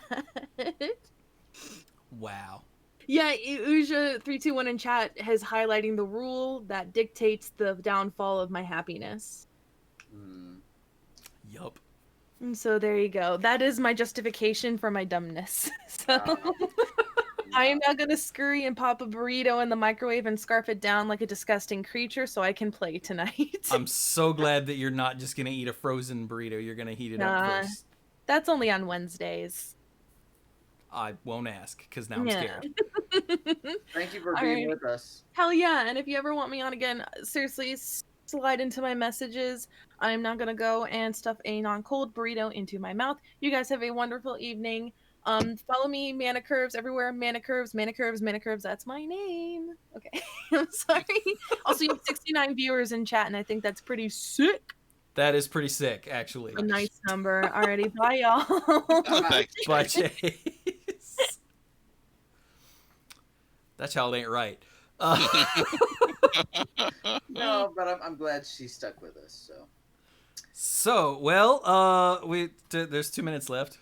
Hey, so there's one more mechanic for those of you that are just joining us. While our contestants are building decks for the game, we're covering some stuff from Zendikar Rising. We have not talked about the last new mechanic, and it is a tweak on a returning mechanics. Everybody knows double face cards. Those cards usually transform. Well, what if they didn't? And I think I was describing this to Mike and Dirk last week, and I said, this is basically, you remember split cards like Fire and Ice? This is like the ultimate evolution of that, where it's like if Fire was on one side of the card and Ice was on the other, and you just picked the one you wanted when you wanted to play it. And so we have modal double phase cards, and all of the ones in this set have something on the front that may be a non-land card or a land, and then the other side is always a land. So for example, real quick, that long string of sounds you heard earlier was new follows. Thank you to all of you followers. The long string of sounds you're going to hear now, Magnusphere just gifted more subs. Nice. So thanks, buddy. Okay, keep going. All right, so for an example of one of the new dual lands of the set, they're all something pathway. So the Bright Climb pathway on one side, the Bright Climb pathway is a land. It does not have a basic land type, but you can tap it for a white. Or on the other side, it's the Grime Climb pathway. Grim Climb. Grim Climb. See what I mean? Brian can't pronounce cards. I like Grime Climb. I do like Grime Climb better. And that, of course, is the black version of the card. And as I said, you can also have cards that are not lands on both. Oh, everyone's already here. Yep. All right, so we'll get back to that later. Look, someone else's timer just went off. That was my clock, phone timer. Okay, so for those of you that have just joined us, this is Exiled, where if you've ever seen Chopped on Food Network, same thing, just with magic. And Chase was sadly eliminated. Uh-oh. DeQuan, I'm not seeing any cards pop up in yours. What? I have no idea why it wouldn't. We didn't have any problems with that the last round. Yeah. Did you hit save? I did. Oh, it's telling me I can't find Stormseeker. Oh, it probably has to be two separate words. Yeah. Yeah, that's why. All right, there you go. Refresh. Fresh. There it is. There it is. Nailed it. Okay. 1, 2, All right. 3. So, tell you what, let's just go in the order that I have them here on screen. So, DeQuan, tell us about your deck. Well, before you tell us about your deck. So, we gave them the deck building requirement that they had to have a card in their deck that cared about the number of cards in a hand, cards in a graveyard, cards on the battlefield, and life total. So, size matters. Yeah. So okay, tell us what in the hell you have done here. Okay, well, anybody who follows my stuff knows that I'm all about turning creatures sideways. So I had to find a way to make that work into an aggro deck. So Which, by the way, tripped me out with your last deck. I'm just saying, I got to do something. Like, I mean, rules are rules. So I went with small, efficient things here as best I could, and then fit in all the stuff around it, rules-wise. So we've got Termagoyf, which cares about stuff in the graveyard, obviously. Yep. Stormseeker, which we covered, cares about cards in hand. Yep. Form of the Dragon puts me at 5 life. I don't know if that counts, but it's a life total. I'm pretty sure that counts. I think Okay. that you can make the argument for that, sure. Yeah. And that flies. And then we also have Master of the Wild Hunt. It cares about the number of wolves you have whenever tapping to do its damage. Oh. Nice. The rest is just good, efficient ball lightnings and whatnot to just get the damage in. I see. Yes. And of course, Okay. Mog Fanatic. Well, of You gotta course. have Mog Fanatic. There's going to be that or Llanowar Elf, but I'm like, you know what? On theme for what we're doing with this one, we're going with Mog Fanatic. Okay. For the All people right. listening, we have other stuff like Albino Troll, Bone Crusher Giant, Rule Spellbreaker, Questing Beast, Garrick Wildspeaker, things like that. Yeah. Yeah. I love me some Questing Beast. Yeah, that card has way too many words on it for a creature. It actually is a creature that's roaming around like an enchantment. It's kind of amazing. All right. So that is DeQuan's deck. Next up, this is ALK. What have you done? What have you done? So let's just go to the enchantment heading there and see, because each of four Oh of those my 5 God. cards care about the things that you said. So Barren Glory cares about the number of cards in my hand. Epic Struggle cares about the number of creatures I have on the battlefield. Mortal Kombat cares about the number of creatures in my graveyard. And Test of Endurance cares about my life total. Wow. These are all alternate win conditions. They're all enchantments. They care very much about those things. Yeah. They care very much. So I have 24 creatures in the deck, which can then trigger Mortal Kombat. Not by a ton, but so of the creatures, Stitcher's Supplier and Satyr Wayfinder do some self-mill, as well as the Cavalier of Thorns, Auramancer, Cavalier of Dawn, Farika's Mender all get stuff, including enchantments, back from your graveyard. Academy Rector, of course, gets an enchantment, tutors it from your deck. It does exile itself, so it can't count for Mortal Kombat, but only if it dies that way. Thragtusk gives you life and a token, and then Izoni Thousand-Eyed gives you a bunch of tokens for the number of creatures in your graveyard. So that can trigger your Epic Struggle based on your creature count in your graveyard, hopefully. And then Fauna Shaman puts creatures in your graveyard to get creatures that you need. For life total gaining, there's Congregate to increase your life total based on the number of creatures you have on the battlefield. There's Replenish to get all of your enchantments from your graveyard back onto the battlefield, just in case you need to grab one of them. Necromancer's Covenant is a really weird card that exiles creature cards from someone's graveyard, then gives you lifelinking zombies. So it can, if you have to, you can exile your own graveyard, but you can also exile someone else's and get a bunch of lifelinking zombies. And then, of course, there is the Kaervek Spite combo with Barren Glory. Kaervek Spite forces you as a cost to sacrifice all of your permanents and discard your entire hand, which fulfills the requirement for Barren Glory. But how do you keep Barren Glory on the battlefield? You do it in response to casting the Barren Glory. Ah, It's an okay. instant. Okay. So that's just 4 4 generic, 2 white, and 3 It's black. a 9 mana. It's probably not going to happen, but It's a 9 mana that says that says if you're still alive at the beginning of your next turn, you win the game. So Mhm. you know, I'd pay 9 for that. So. You can also do it with a Rector on the battlefield, stacking the Rector. Oh, think that's that works, gross. Yeah, And- that's actually probably more reliable. And you do have the demonic tutors in there to try and search up your combo pieces. So Mhm. okay. Does Academy Rector? It does exile itself. Yeah. Good. Yeah, it would be Okay. even more busted. If I'm just thinking about like Dread Return and Replenish and all that, and like, let me just make sure. Yeah. Okay. All right. Good. Okay. Huh.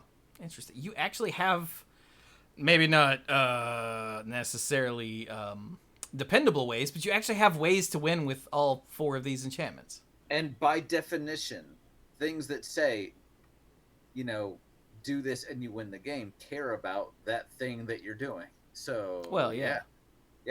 Okay. All right. Interesting. All right. And Anthony, what have you done? What have I done? Well, I wanted to make sure that I crammed as many of those phrases into as many of the cards as possible. There's only a couple cards that don't care or don't directly contribute to that count of one way or another. And then I also wanted to try to create a curve. It's not as sharp as DeQuan's, but also could like go all the way along the game. So to be able to put down something on turns, 1 or 2, like turn 1, you can actually drop a Death Shadow, let it go to the graveyard. Turn 2, your Boneyard Worm survives. So trying to take some care to try to go all the way there. Rada's cares about what's on the battlefield. Spider Spawning cares about what's in the graveyard. There's other cards that do.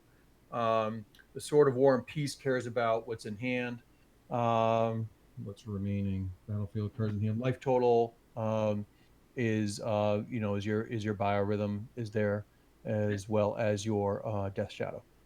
Biorhythm kind of pulls double duty in that it cares about it sets your life total and cares about the stuff in your graveyard. So nice. Yeah, I didn't know how you guys would rule biorhythm in terms of life total, so I threw the Death Shadow and the Elder Scale Worm in there just in case it didn't qualify.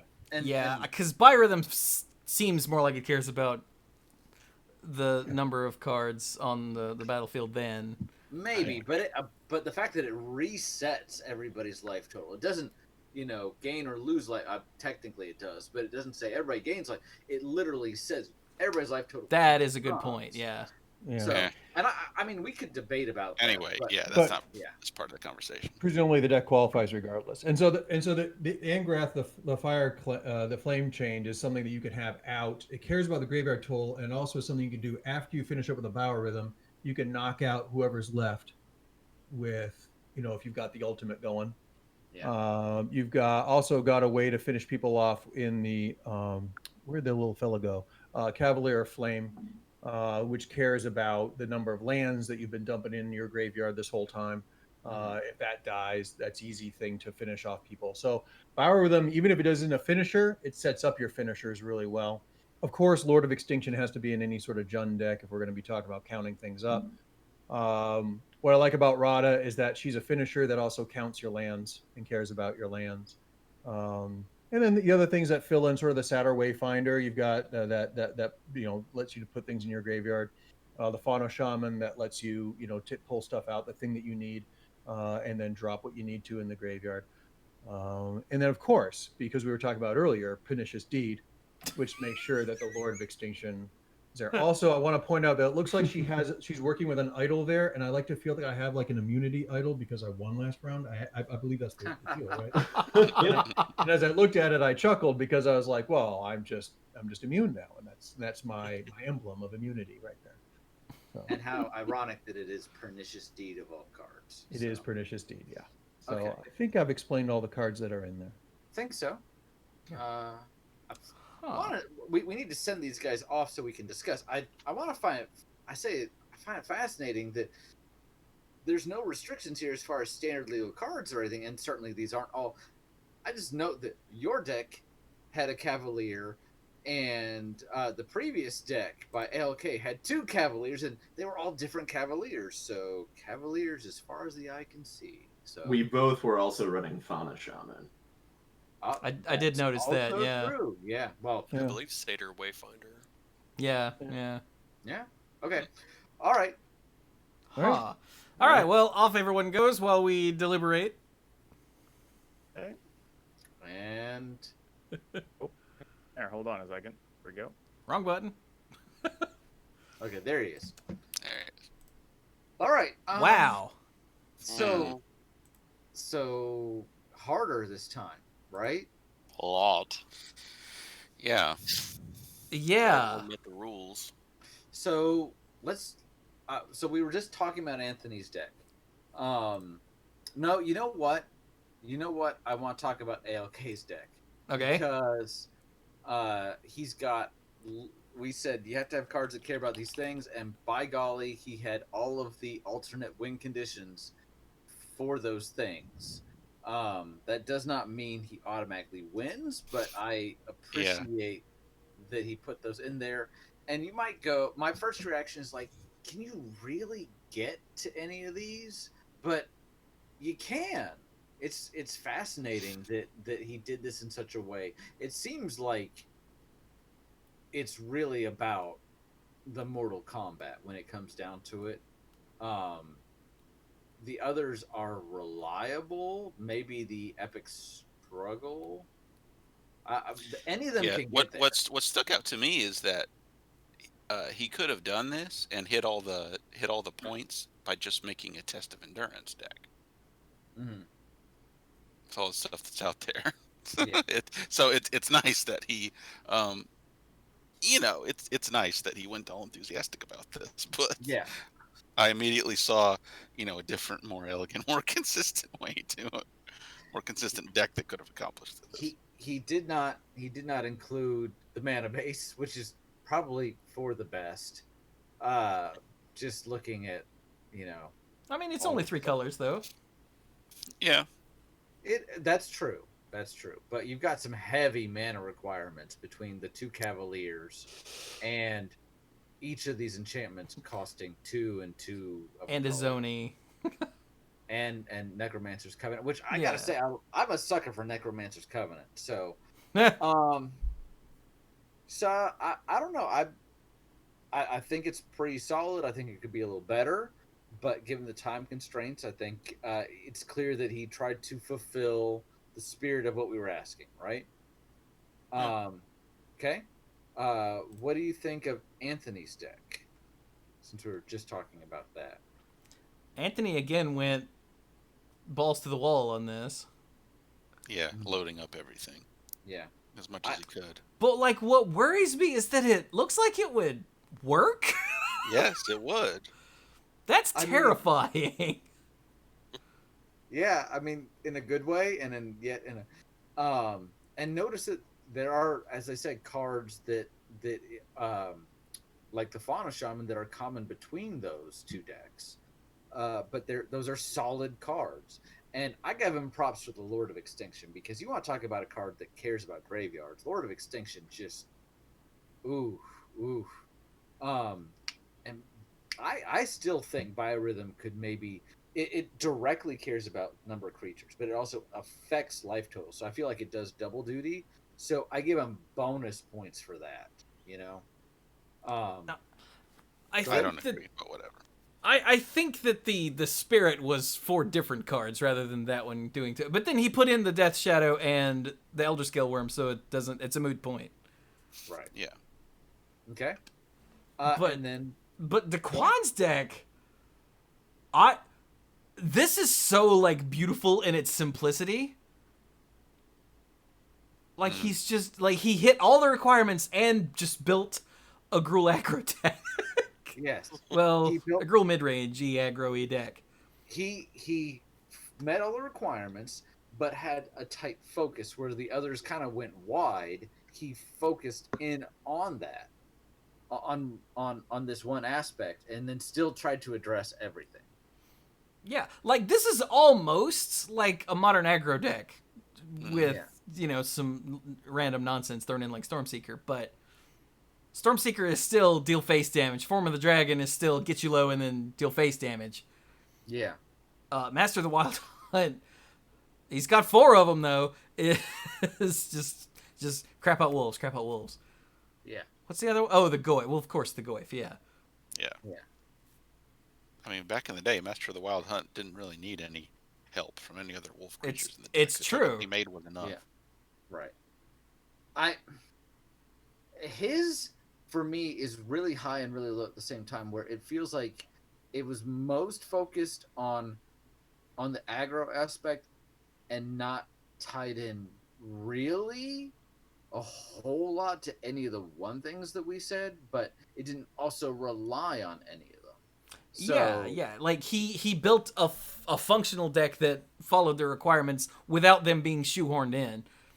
And I can even recall seeing like one of Form of the Dragon back in the day in some decks. So it's not like this is just shoehorned in. This is a thing that I remember from back then. Yeah.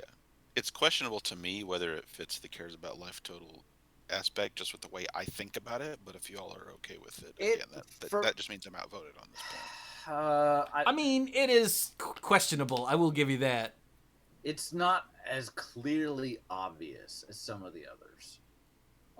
Dirk, thoughts about any of these decks? You've been a bit quiet. I didn't know if you were collecting your thoughts. What do you want to say? I mean, I do think. Let me double check.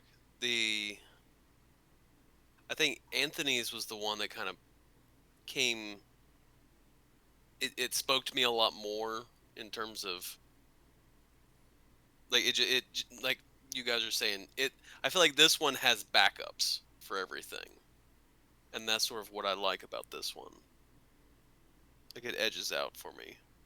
Yeah, like he went hard on the theme, but still made a deck that works. Mm-hmm. Which I can't even. Let me ask you guys: does anyone feel like any of the decks did not fulfill what we asked them to do, as opposed to the last round where we had a couple instances of rule Violations? breaking? Yeah. Do we have any decks here that we don't think met the basic requirements we were asking for? As you put it, Brian, I think you can make an argument for Form of the Dragon, and that's the only one that I went. Yeah, that has a question mark. Yes. Yeah. So let's say that is a question mark. Is that enough to necessarily disqualify him, or do you think he's okay? I don't know. Honestly, the deck that seems the most kind of to me is ALK's. Mm-hmm. Because it is like he did throw in the 4 alternate wins, which is cool, and he can technically complete them all. But I don't know. But it's way more clever than like DeQuan's. Yeah. It is. I mean, This is hard. There's a lot going on here, and he has certain redundancies. Excuse me. Just choking to death over here. So I guess the thought is, again, if we feel like all three these are so close, do we feel like something like Form of the Dragon is on the Has edge to be enough? a deal breaker. Like, does that make that more serious? Or, okay, let's make this easy. Anthony, yes or no? Like, Yes. going on. Yes. Yeah, his deck is by far the one that I have the least problem with. Mm-hmm. Okay. Chewy, if you had to pick one of the other two, which would you vote to lead?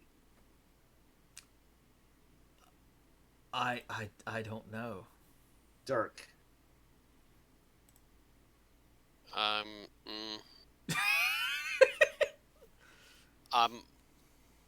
My vote is that we have to start splitting hairs. I We think need you're to come to right. consensus. Mike.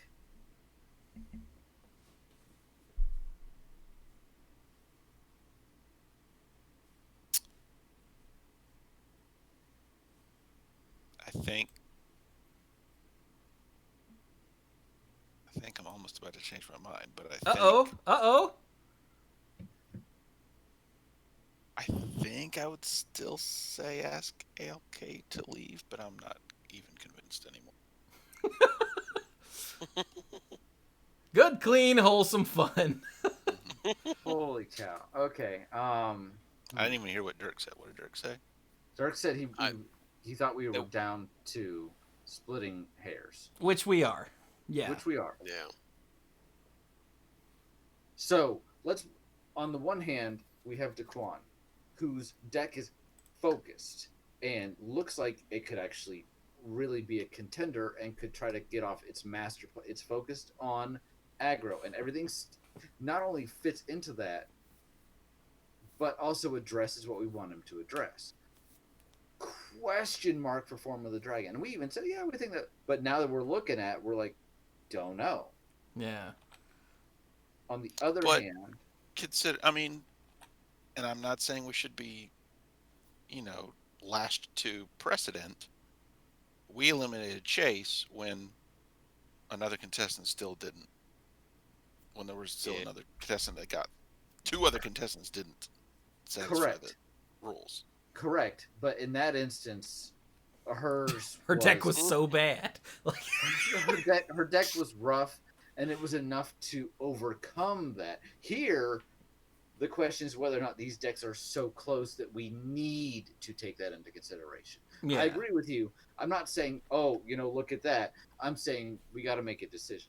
On the other hand, we have a deck that has all these different ways to win, and it is honestly very clever about that, but maybe loses some of that focus.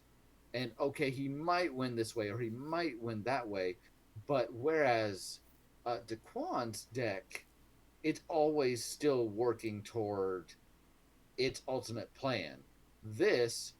Some of these cards simply just don't care whatsoever about anything else going on in the deck. Like, that is their focus. Like, 3 things do this, 3 things do this over here. And if you're looking at a Venn diagram, not all of them intersect. Does that make sense? So, yeah. I'm liking DeQuan's deck. Say that again. I'm liking DeQuan's deck. All right, so you're leaning towards exiling ALK. Yes. Okay. Brian, what were you about to say? I will vote the same, with a very heavy heart, because I actually really like this deck and what it's doing. I think compare ALK's to Anthony's, because they both, again, kind of had a more broad perspective. But Anthony's ties in a little better to what it's doing, I think. Well, yeah. Yeah. So, all right. How about you, Mike? Yeah, I'll remain voting to exile ALK. Okay. Okay. So it's unanimous. So yeah, but it's a really close unanimous. It was not easy. Yeah. Okay. Bring him back in. Man. Whew. Well, there's one. Wait. Come back. All right. Oh, okay, there's Anthony.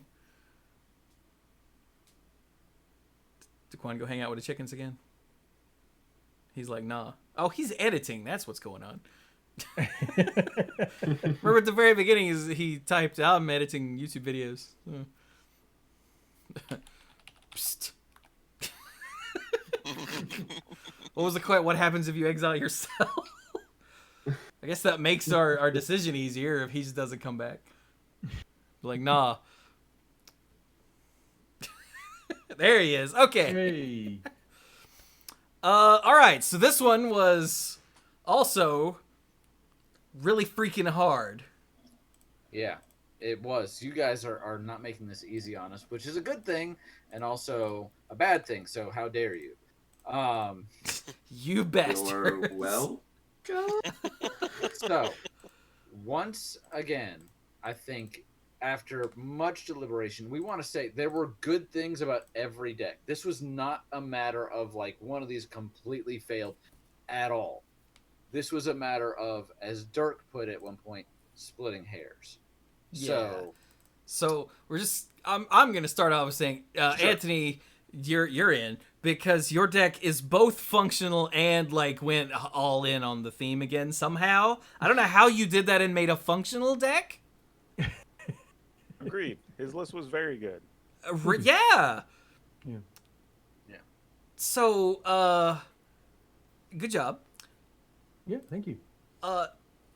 Now, okay, hang on. Who do I talk about first? Well, I clicked on DeQuan's first. So, DeQuan, your deck is super focused and fits in all of the requirements without trying, which blows my mind. Like, there's a question mark on how well Form of the Dragon actually cares about life total, but it's not a big question mark, you know? It's not like it's so far removed that we can't even think about it, you know. So. Yeah. But like this is the splitting hairs we were doing. So. Yeah. But like your deck is so focused and it's so you, and yet it still does what we asked. And I even remember back in the day, I said this during the deliberation, seeing like a one of Form of the Dragon in some aggro decks as a finisher. Yeah. So it's not even like that's shoehorned in. Like there's even a precedent for that in tournament decks, which that's not what we do here, but it's still a precedent that that is out there that you were like nailed it. And then ALK, your deck is like exceedingly clever. You've got like I said, I think I don't remember if I said this before or after you guys left, but you actually can, they're not reliable, but you can win with all four of the enchantments. And I think the Necromancer's Covenant is the only thing that makes the epic struggle not epic stupid. Yeah, the Covenant and Azoni. And and Azoni. Thank you. Yeah. So like all of this is down to but after lots of thudding our head into the wall, this turned out to be unanimous, but I don't think any of us were happy about it. It was all yeah. But we have to say that oh Lord, ALK Alters, you have been exiled. No. Look, he's so distraught. He kicked himself off the internet. I was fading out. But it's just because your deck is, while it's exceedingly clever, and it really is, it's not a very good deck. It's not like it. The other two decks are focused. DeQuan's is all focus, and yours is sort of trying to. I don't know. I think you out clevered yourself. And I had the idea in of Texas, the alternate we call that win. getting out waterburgered. Oh, I see what you did there. Well, and I just want to say that, and I think the others will back me up on this, that this was like if there was one of the others turned in a weaker deck than they did, you'd probably be moving on. This is not a matter of us not liking your deck. This is just Yeah, not at literally all. compared. Yeah. So Oh, no lies. Like, if y'all would have selected his deck, I wouldn't even have been remotely upset. I'd have been like, yeah, I get it. Like, that was a cool deck, too. Yeah, Yeah. same. So ALK, we're gonna ask you. Chase had to go because food and nutrition are important to her. Those are important. And but if you would like to stay, And she also had something else scheduled that she Yeah. needed. but if you would like to stay, you're welcome to join us in deliberations. I would love to stay and join Fantastic. in deliberations and card preview discussion. And take your revenge on these two. Yes. Yeah. All right. Wow. Those sons of bastards. All right. So All right. add 2 decks. This is DeQuan. There we go. Round 4. I can add. I mean spell. No. Count. That's the one. All right, is private because I have to or else it yells at me. Show that. Can I put it in a folder here? No, I have to put it in a folder there. And this one is Anthony round 4. Casual. Is private and save. And then here, add to folder. Round 4, add to folder.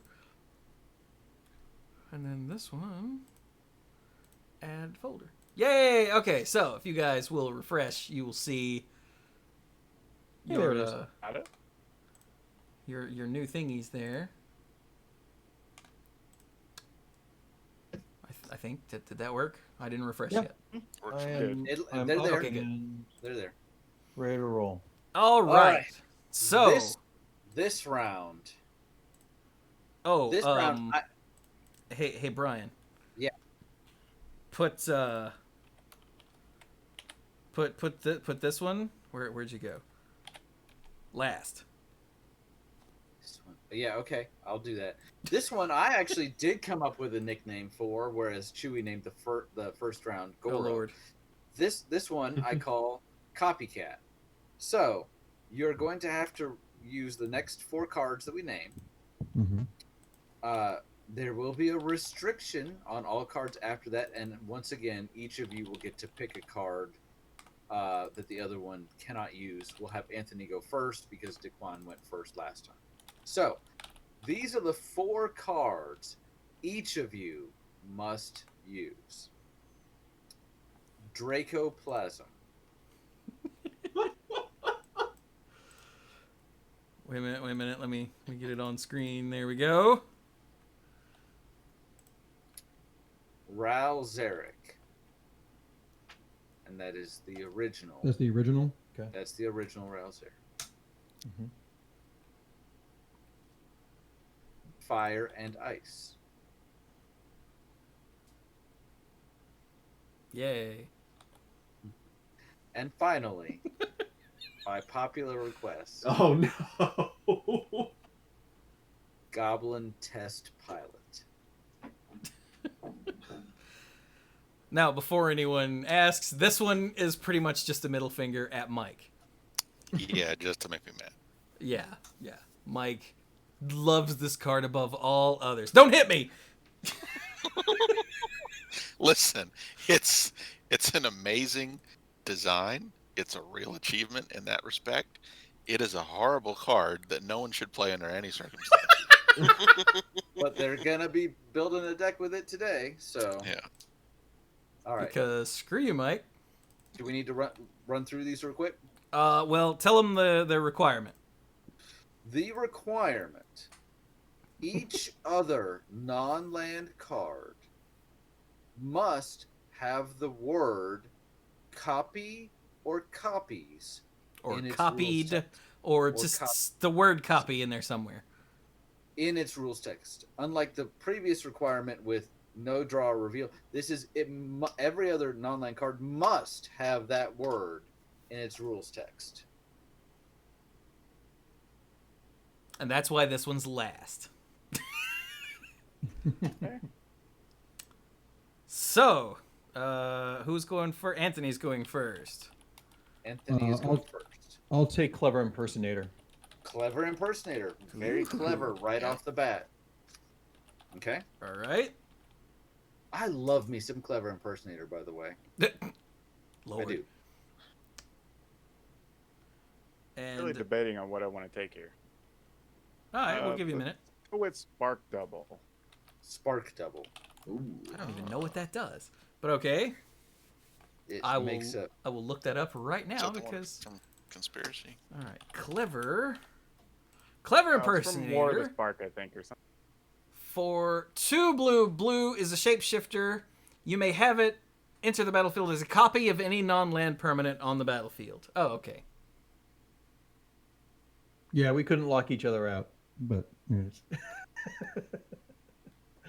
And then Spark Double, which I apparently didn't actually click on. it's from War of the Spark.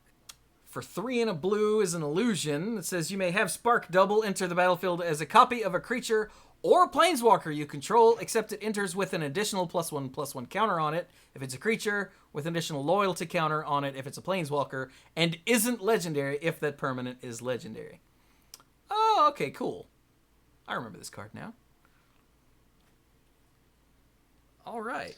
So, if you guys are good to go, we will say deafen yourselves and start the 10-minute timer. All right. Now. Good luck, DeQuan. Take care. All right. This is going to be a god-awful mess. I'm looking forward to it. And honestly, I'm cool with that. So. No, that's not what I want. Back to the double face cards, right? Yes. Mm-hmm. Okay, I'm going to go to the mechanics article because I didn't actually read any of this about the double face cards. I just relied on the Discord server to tell me what the hell.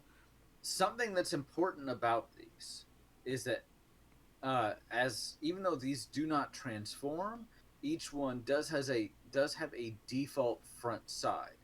Correct.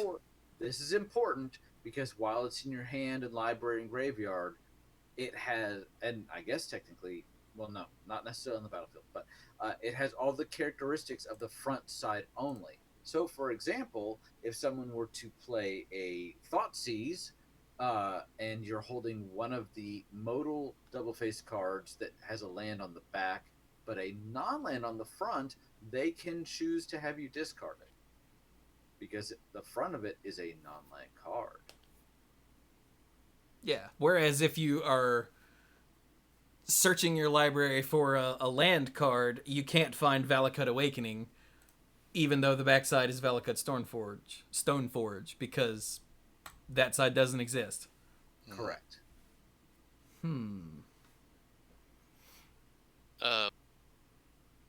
So if you were to do like a Vampiric Tutor and everything, you'd have to do Valakut Awakening.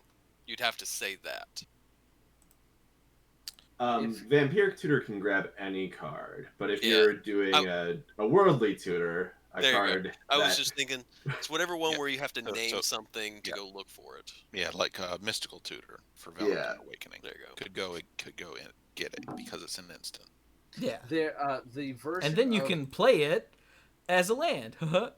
The version of Tamio from War of the Spark has an ability that says you name a non-land card. Is it non-land?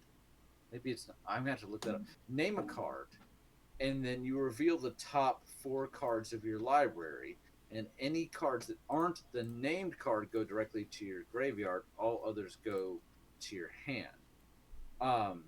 I think you would have to name the front side.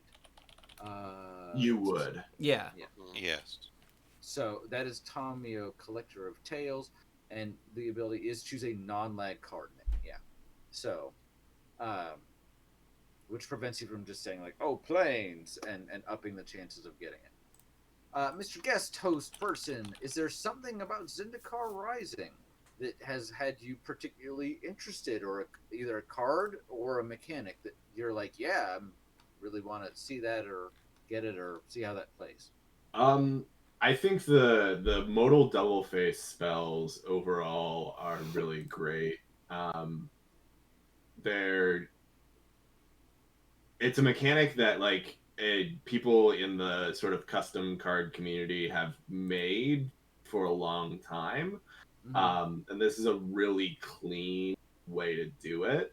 And I think it will play really well. It will be a little bit of a deck building challenge to figure out the right balance of those, especially as most of them, the lands do come into play tapped, which is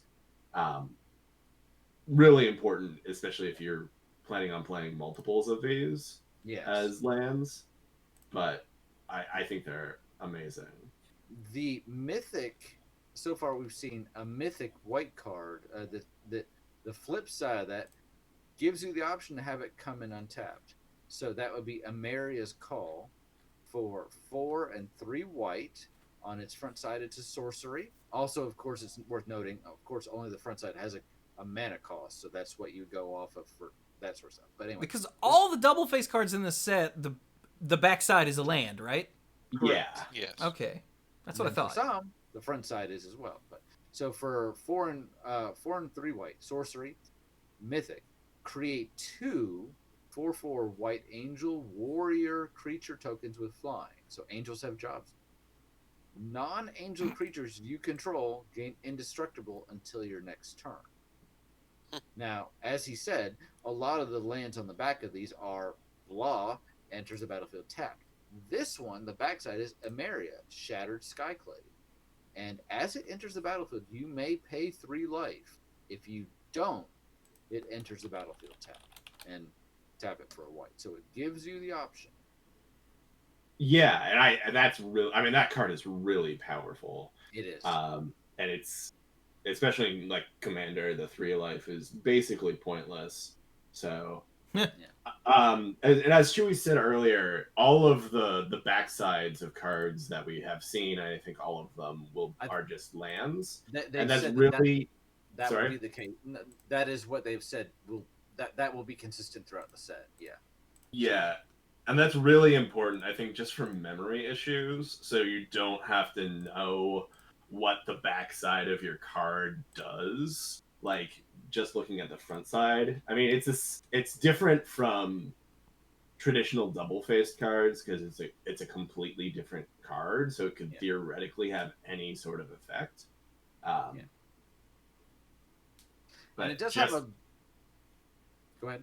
Just having a land really helps with memory issues. And you do notice that at the bottom left of each one, it does have a little reminder, hey, the other side is land that taps for whatever. Or on the other side, instant, and it's mana cost. It's mana cost, so, yeah. Yeah. So all of these lands on the back are just normal old... At least the ones we've seen thus far, normal old make a colored mana. Right. So far, we haven't seen anything crazy with any other activated abilities or making more than 1 mana or anything like that. So neat. Which, again, simplicity is good when some players are like, oh, I prefer complexity, but when you're doing something new like this, you want to make sure people get it. And speaking of getting it, I will never unsee the art on Pelakka Predation. Ever. No, you will not. But I do like how you flip to the back, and the back is Pelakka Caverns, and you see those creepy things everywhere. So I like how the art ties into each other. That's one thing. I mean, since we've had double-faced cards, and you would have like a human werewolf on one side, and then the exact same setting for the werewolf on the other one, I've loved how the art has tied into each other. So I'd love to see that continued here as well. Yeah. Playtesting. Wow. Yeah, he's just said, mostly done, I'm just playtesting now. He's just goldfishing it. Talk about styling on someone. Damn. Yes, boom. Hey, real quick, while we're still in lands, Crawling Barrens looks sick to me. Just sick. Chewy, have you seen this? What? It's under land. It's not double face, so it's under normal lands. Oh, normal lands. Okay, scroll. Yeah. Oh, scroll too far. Crawling Barrens. Taps for colorless. Hang on. How much time is left? 1:30. I'll just type 1:30 left. Okay. Taps for colorless. Pay 4. Put 2 +1/+1 counters on it. Then you may have it become a 0/0 elemental creature until end of turn. It's still a land. Whoa. So, it's an ever-growing manland. It's an ever-growing manland, and it's even like if you're afraid of instant speed removal, you don't even have to turn it into a land that turn, into a creature that turn. Mm-hmm. It feels like one of the best mana sinks I've ever seen. I was just thinking that, yeah. I'm kind of done here. I'm just having trouble getting all the names right, so it's accepted and kept out here. Okay. Fair enough. We won't. I have to put like fire, ice, and some of these other cards in it, like whatever with the slashes or whatever, make it read right. Oh yeah, 2 slashes in between the words. Yeah. And sometimes it's fire space / space ice, and Yeah, sometimes I'm it's trying to not. figure out like what the right mention is here for the. I'm just. Oh, actually, almost got it right. I'm just looking up cards I would have put in this deck, and I'm so excited to see what they. Anthony's deck. They Oh, mine's do. terrible. You have won this round. Like this was honestly the least fun round for me to put a deck together for. Oh. You totally won this round for sure.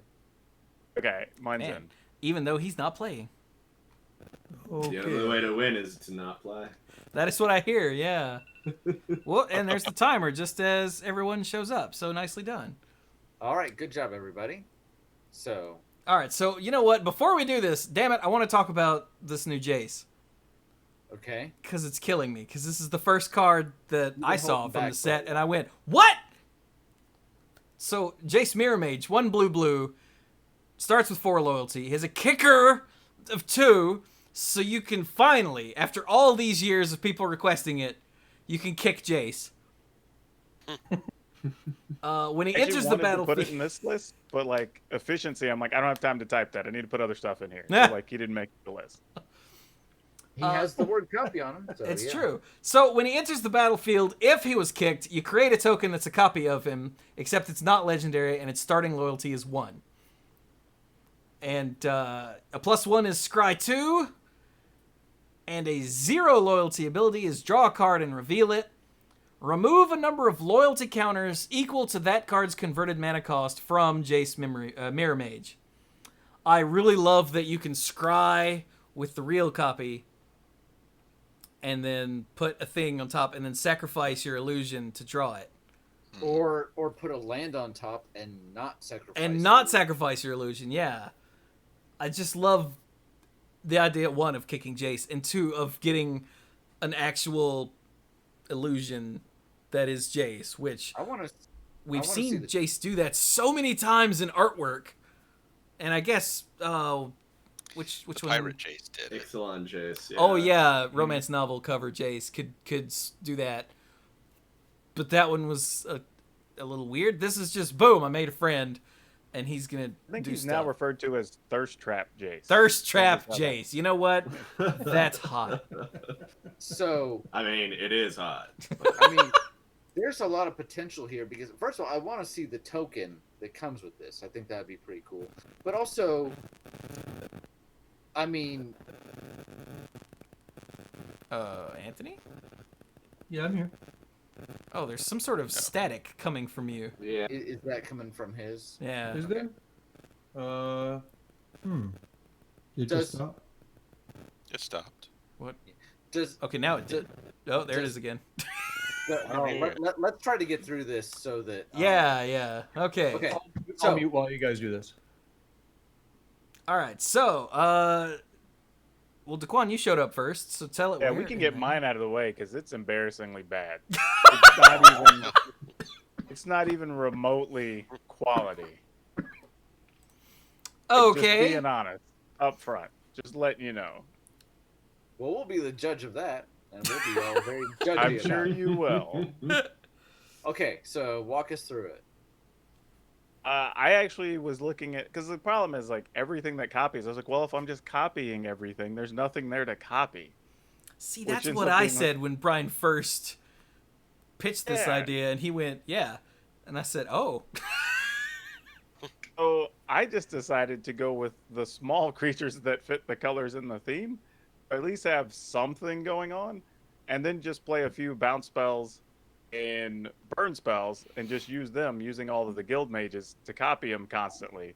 And that's going to be our route to victory. So we're going to be using Fire and Ice, Expansion Explosion, Chain of Vapor, and the rest is little creatures and things to replicate those because they all have copy abilities.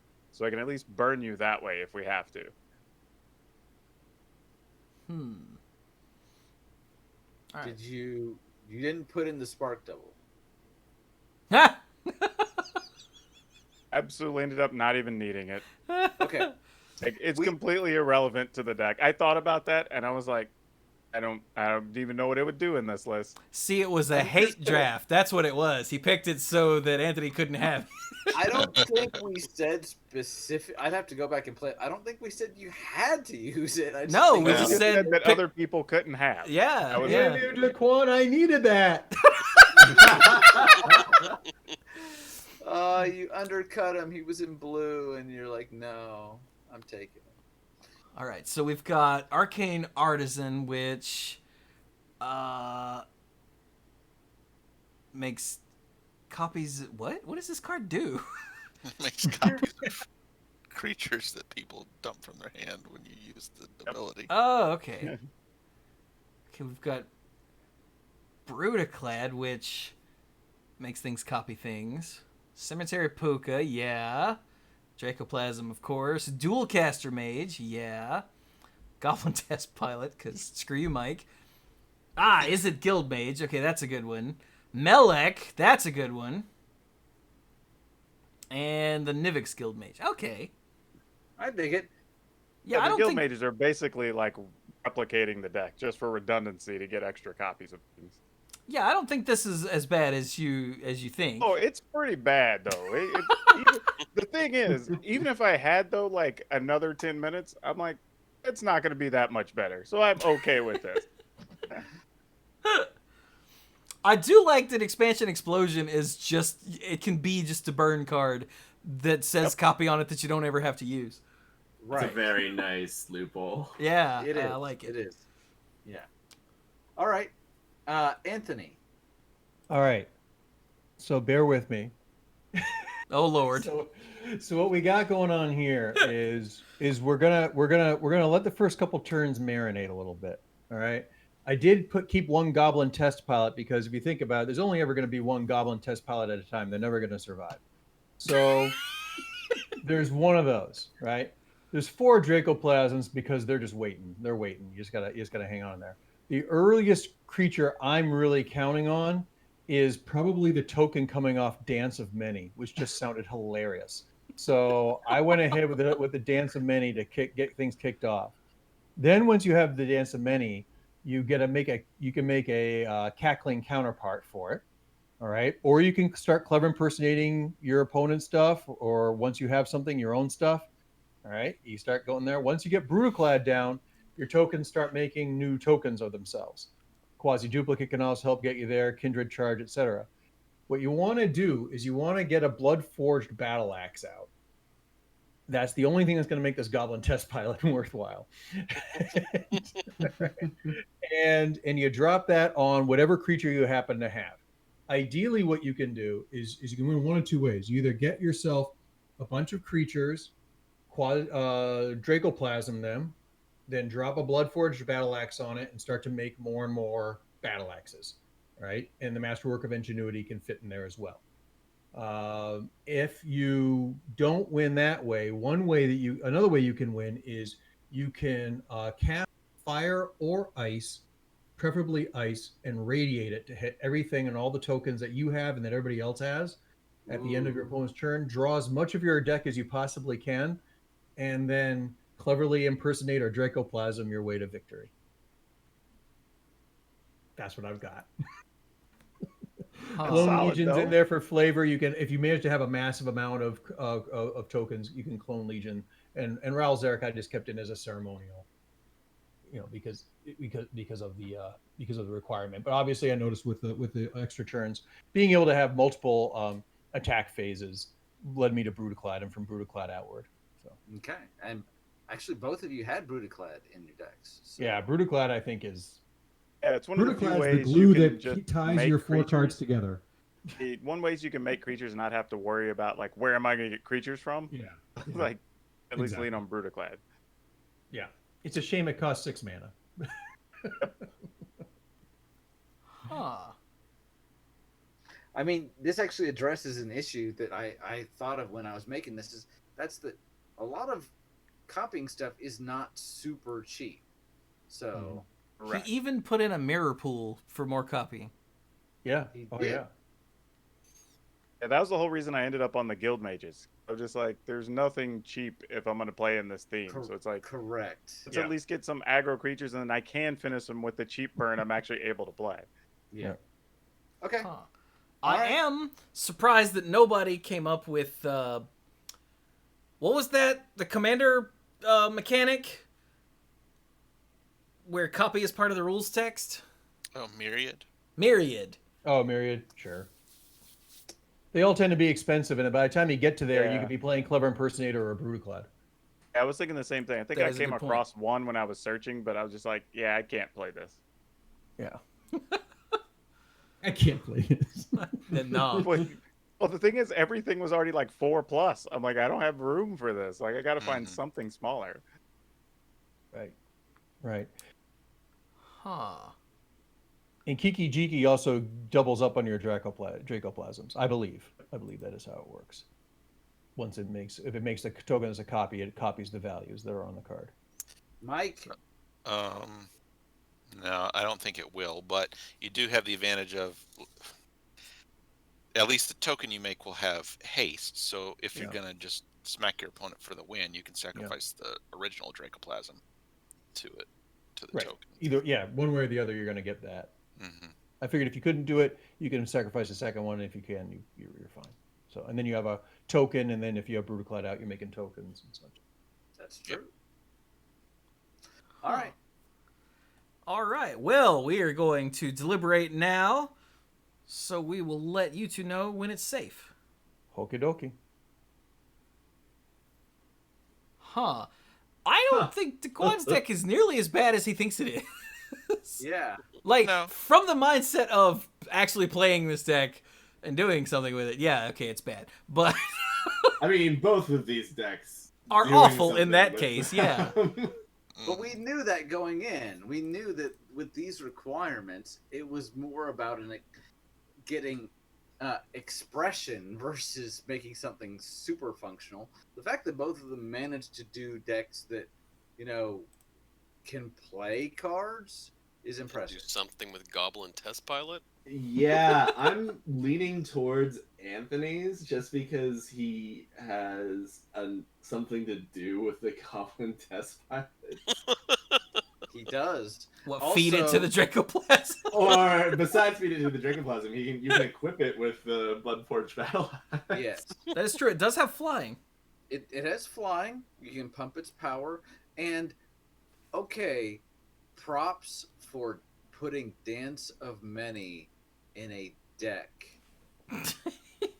Man, back in the day, Dance of Many and Clone were like the hotness. I am not making fun. I am being I still think legit Dance of Many is serious. good. Mhm. I'm not joking. I'm like, yeah. And you know what? Again, so you pay 2, you get a token that's a copy of something else, probably an opponent's thing or whatever, and you got to keep paying 2 blue to keep it around, right? But not if you feed the token to the Dracoplasm. So. All right. So highlights. With DeQuan's deck, I like the fact that he has the early stuff to do with the guild mages.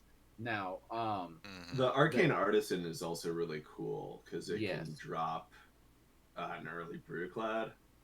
Yeah. yes. Which, the only way for Anthony to get the Brutaclad out is to play it.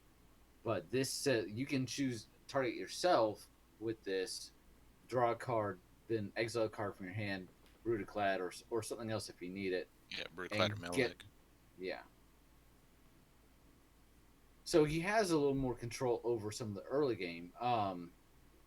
The guild mages copy spells you control, so they're not going to be copying sorceries or instants opponents control. So a lot of that here is going to be tackling counterpart or like bounce or fire ice. But also copying an explosion sounds pretty cool because the X is locked in at that point. Yeah, 1 or 2 explosion copies is a decent win condition. Yeah. Takes a lot of mana. Like It a does. lot. It does. Yeah. And my issue with Chain of Vapor is, yes, you're going to take some of your other stuff and bounce it, but you're never ever gonna bounce a Dracoplasm, which he's only got one copy of in deck, but he went with one copy of Dracoplasm and 3 copies of the test pilot. That's Which, ballsy. just wow. Whereas, okay, so with Anthony's, it's a little slower. It is. But you've also got the equipment. You've got the Bloodforged Battle Axe, and you have the Masterwork of Ingenuity, which can copy the Bloodforged Battle Axe. That's a little too cute. It's super niche. So You can also copy other people's stuff. It can. Yeah. And I feel like with Anthony's, it's a little more open to seeing what's going on the board and being like, yeah, I'm doing that too. I will be the first to admit I have a soft spot for Clever Impersonator because I love that card to death. I actually had a deck that was semi-competitive that was doing well in Standard when Hornet Queen was also legal, and I would cheat out an early Hornet Queen and then make copies of the Hornet Queen. So that it won. It actually did quite well. Bonus points for Dance of Many and Clone Legion. You just have to kind of make it to the later game.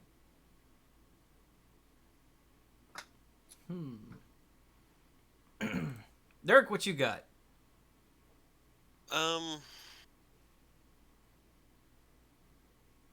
I personally feel that Anthony's deck is a little bit stronger. Okay.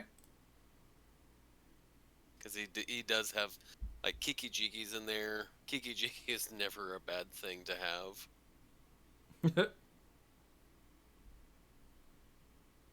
Think about how many Goblin test pilots you could make. Or you could never think about that ever.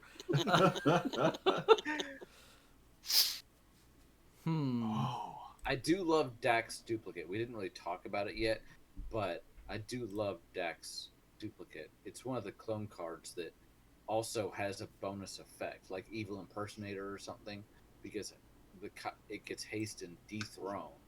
So, Mike, what do you think? Yeah, Mike, what do you think? With your face and your beard and your marriage. I think Anthony's deck has the advantage because it has the least difficulty doing what it wants to do once it gets rolling. Okay. Set to make it that far? Yeah. Okay. Yeah, Chewy. the way the cards in DeQuan's deck interact with each other. It's just harder to produce the desired effect. It's really expensive. It is more expensive. He talked about like hoping to radiate an ice, but that's. Oh no, I meant DeQuan. Because just like an Izzet Guild Mage copying a thing adds 3 to the cost, and you can only copy things that cost 2 or less. So you can only copy Fire and Ice or Chain of Vapor. Yeah. Well, I guess you could copy expansion, but why would you do that? Oh, you could copy expansion to copy another. Okay, whatever. Oh God, my head. Okay, Chewy, what do you think?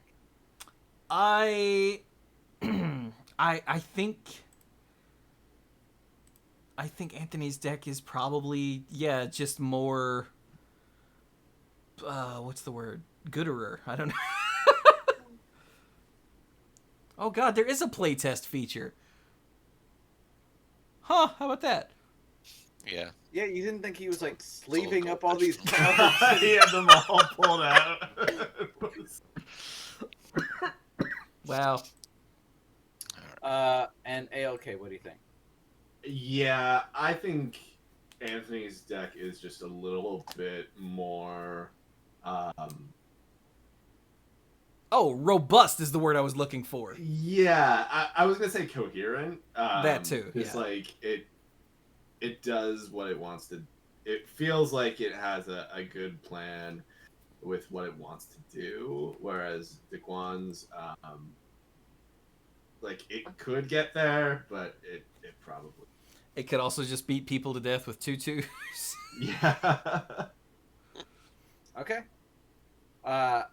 Then I think we have a decision for the record about whether or not it's unanimous or not. I think I will make it unanimous. Although I gotta say, I was very tempted to go the other way, largely due to the Arcane Artisan, just giving DeQuan's deck more options in the early game. But That is very true. But I think it's close. I think both of them actually did a good job considering the constraints we put on them. And I'm gonna make it unanimous. So okay. So we have our winner.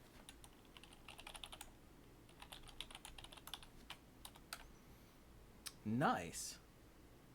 So, all right, gentlemen, Yes. but not Chase because she left, and not ALK because I said gentlemen. I get it. All right, so I know DeQuan was like, my deck sucks, but like I said, your deck is nowhere near as bad as you were thinking. No. It's like, if we're talking about like on the day, it is definitely the worst of the decks I made. Well, okay, yeah, but this is also like the dumbest deck we had you build. This Also is the fair. most restrictive set. And originally, when we were talking about this in our planning meeting, we kept moving this one further and further back because we wanted to end the day with this. Yeah, I think Brian had this at like round 2, and I'm like, are you high? I had it. I actually had it at round 3. Okay, good. Yeah. Okay. But just going by like what the deck wants to do and how well it can go about doing it, and this did end up choking to death. This did end up being unanimous, but again, not like, yeah, clearly better.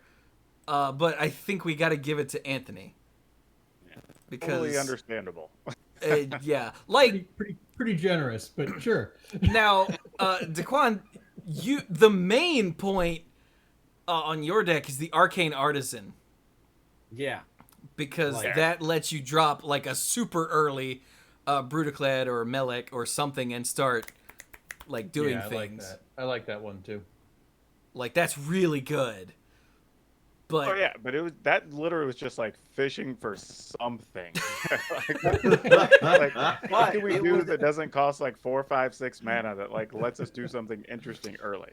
But hey, man, it was a good choice whether you stumbled upon it or had it in mind.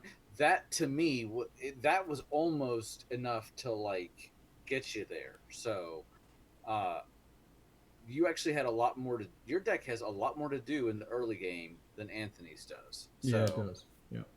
But I think his has a few more payoffs though, really. And that was something we discussed as well about where does it go when it gets rolling, and that was one of the factors in giving it to Anthony. So, yeah. But because your deck is like beat him to death with 2/2s or hope to get multiple copies of one of these other spells, and that's going to be expensive. Yep.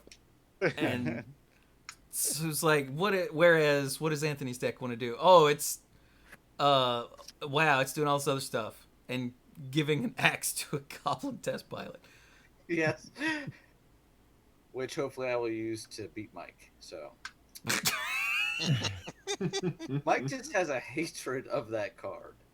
So, well, I can't imagine why. It's because it's so good that he's jealous. Like the 'cause reason he's lost to it so many times. It's the reason that we got rid of Chase, because we were so jealous of her.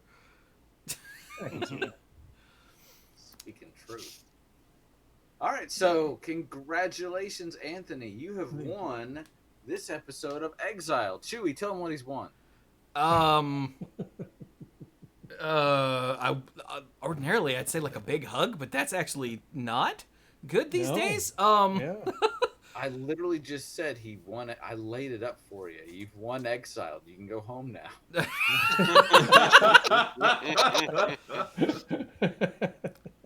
A new cardboard. A new piece of cardboard. Oh, by the way, Pinball Wits threw bits earlier and said her deck for this challenge would be Lutri, the required cards, and every clone I could find to make an army of otters. Oh. And you know what? I can dig it. It's pretty adorable. Yeah. Yeah, if I could have changed one thing about my deck, it definitely would have make it a little bit more like DeQuan's and a little bit more with some early creatures, because I felt the gap when I was there, and I just decided that I just like the stuff that was more expensive more. But just lean into the it. otters are just awesome.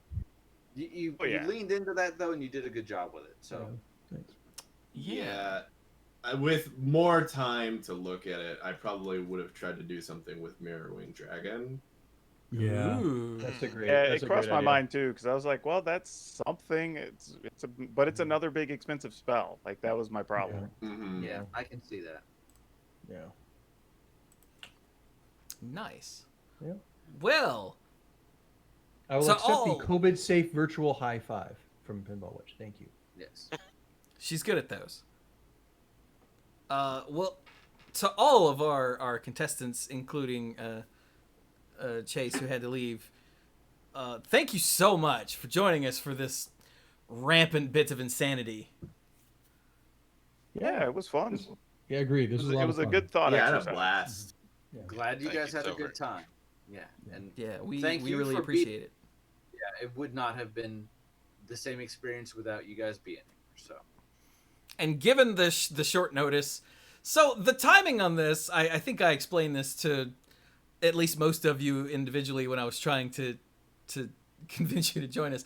The timing on this has just been awful because Mike, the timing of hitting 600, because Mike just got married last weekend.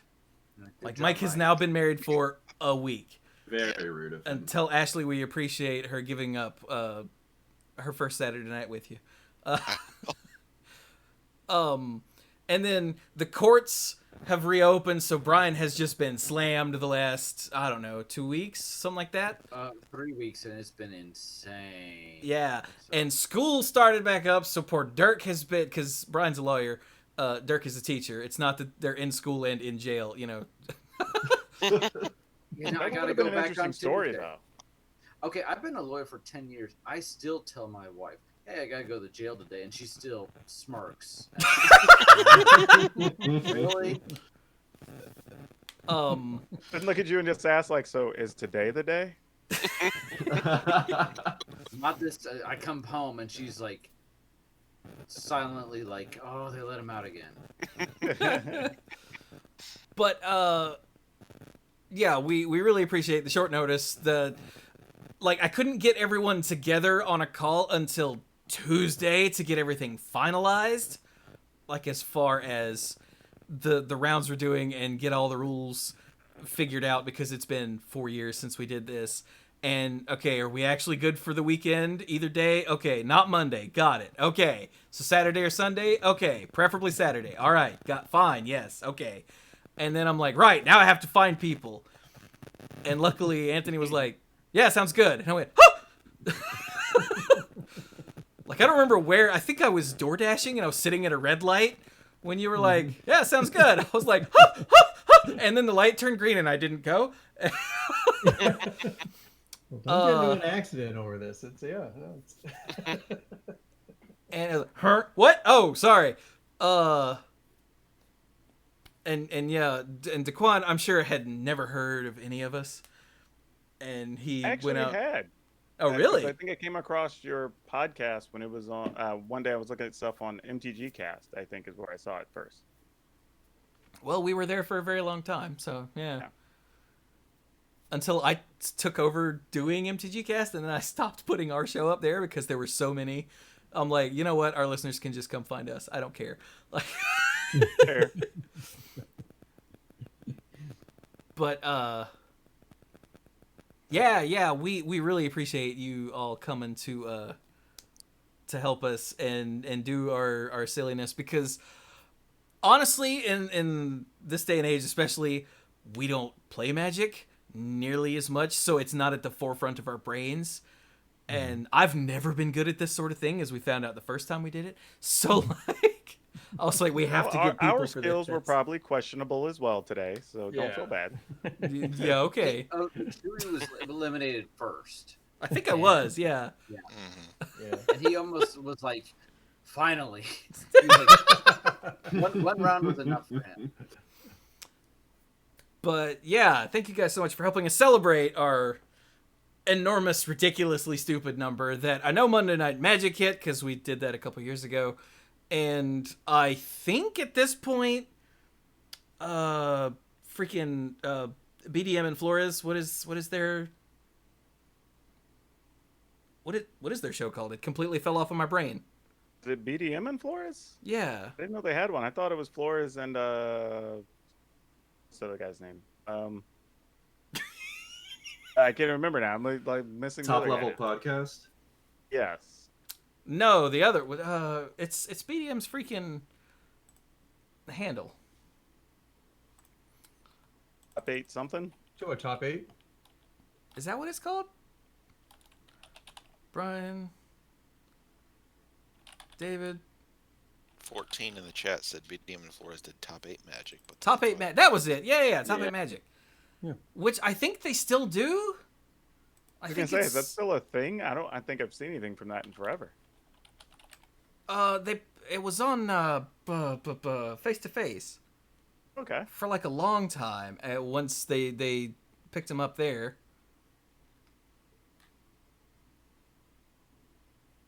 Huh, maybe they did stop at some point. But whenever I would say I have, I'm the guy that does the 2 longest running Magic podcasts, people would be like, Top 8 Magic is still going. I'm like, I have the 2 longest running regularly published Magic podcasts, because Top 8 back in the day, they would go like a couple months without any episodes, and then all of a sudden you'd get like an avalanche of them. Oh, they had a new episode yesterday, it turns out. What number is it? Do they have numbers on them? I might have a separate record. I think I have the longest time between hosting 2 regular weekly podcasts. You're probably right. I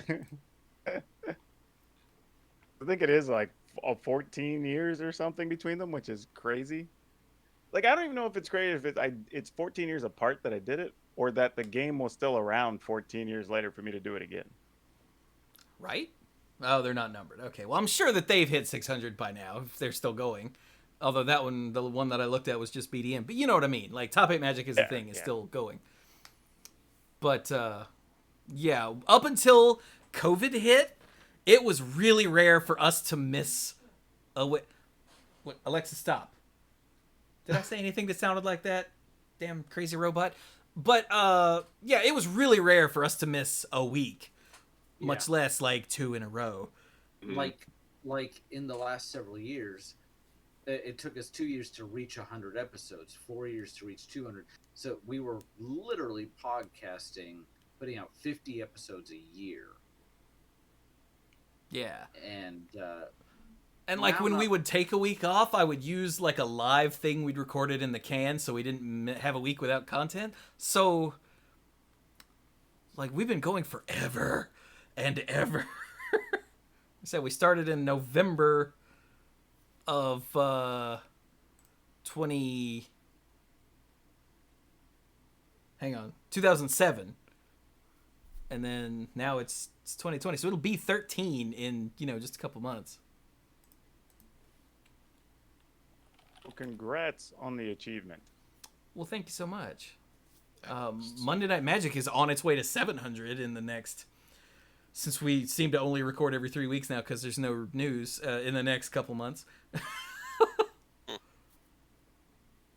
But it's been these 4 guys, or these 3 guys rather, because I'm the 4th one, with me here for the vast majority of it. And I honestly, when I started all this, I did not think there would be a way that we would ever go any amount of time at all. And then people, it turns out, wanted to listen to us for some weird ass reason. And so we just kept doing it. And I still love these guys. And when I got to see Mike, like I said earlier, with my physical eyes, Yeah. for the first time in forever, and it was glorious. And I think the closest I got to him was to hand him the headset. Here you go. So, yay. I'm surprised we're still here, but not really surprised, because we're stubborn, if nothing else. That is a fact. Like, the show has survived 4 children being born. Mm-hmm. Brian got married before we started the show, right? Yeah, it was the year I got married. I got married in July, and we started in November. Right. And then We we've survived 2 weddings, because We survived Mike leaving the state, not knowing if he would ever come back, like moving away. And then, how long were you gone? A year, 2 years? I was only living in Georgia for about a year. but he Still, had the most god-awful work schedule that anyone has ever had. like, It's a horror story that I tell people to make them go, "What?" Oh yeah, it was a rotating shift. Yeah. So, like, we had to record either on Tuesday or on Thursday, depending on where Mike was in the week, on the shift rotation. And sometimes he had, like, just woken up, and sometimes he hadn't slept, and it was just a nightmare. And yet we still persevered for some reason. And Dirk got married, and now Mike got married, and like I said, 4 kids have been born, and we're still here, and I'm still single. But listeners, to all of you listening who were here live or came in on the raids or just stopped by and said hi or anything, whatever you've done over the years, thank you so much, because without an audience, we would have stopped just a long time ago, because if we wanted to just hear ourselves talk, we could just talk to each other. So, but I say this every week with the patrons, but seriously, with for all of you listeners, we literally could not and would not do this without you. So, thank you so much for sticking with us. But I think this episode has gone on long enough, because it's damn near midnight. I think Dirk is probably already asleep. Well, I'm still here. I have set an alarm for 6 in the morning because my daughter has to, as part of their classes right now, for her science, they have to go out and draw a picture of the moon and note its phases. And moonrise has been getting steadily later and later. Like, it was almost 10 o'clock last night. So Carrie and I were like, all right, you can still see it in the morning. It would be easier to do it before sunrise. So I set an alarm for tomorrow morning, and I'm going to get up and get her out there, and she's going to draw the moon while it's still out.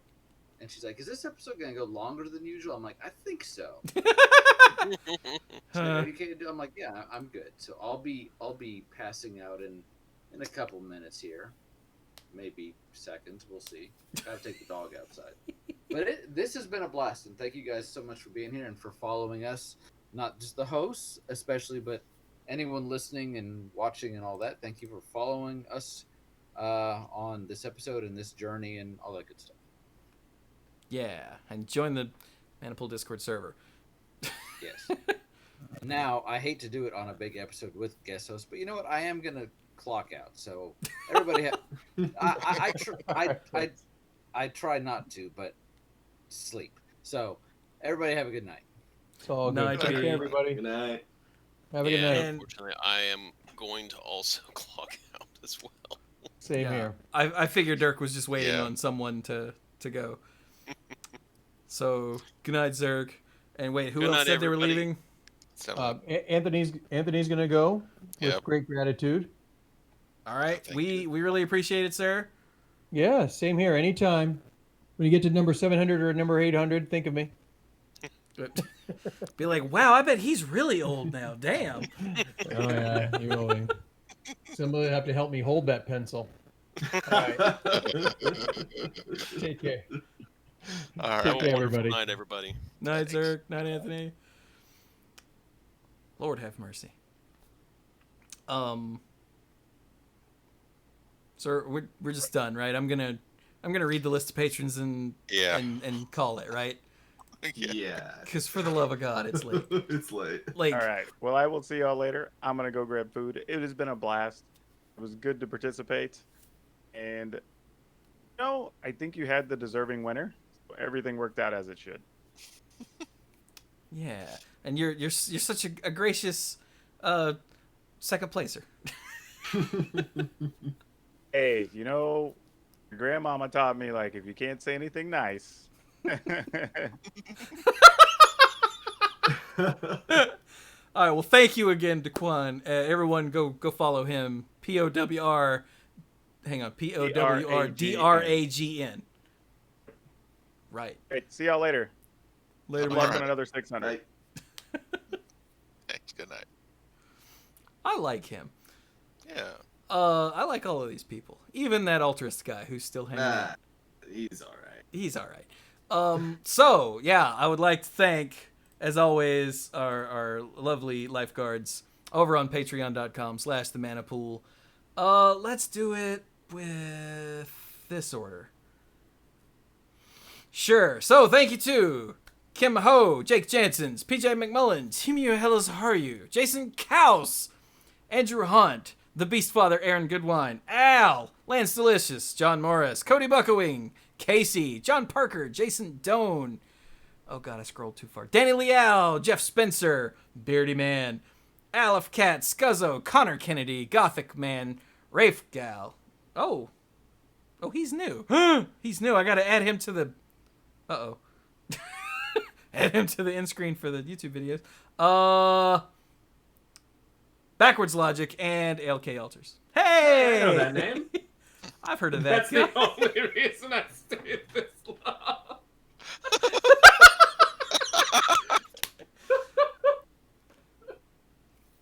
That's awesome.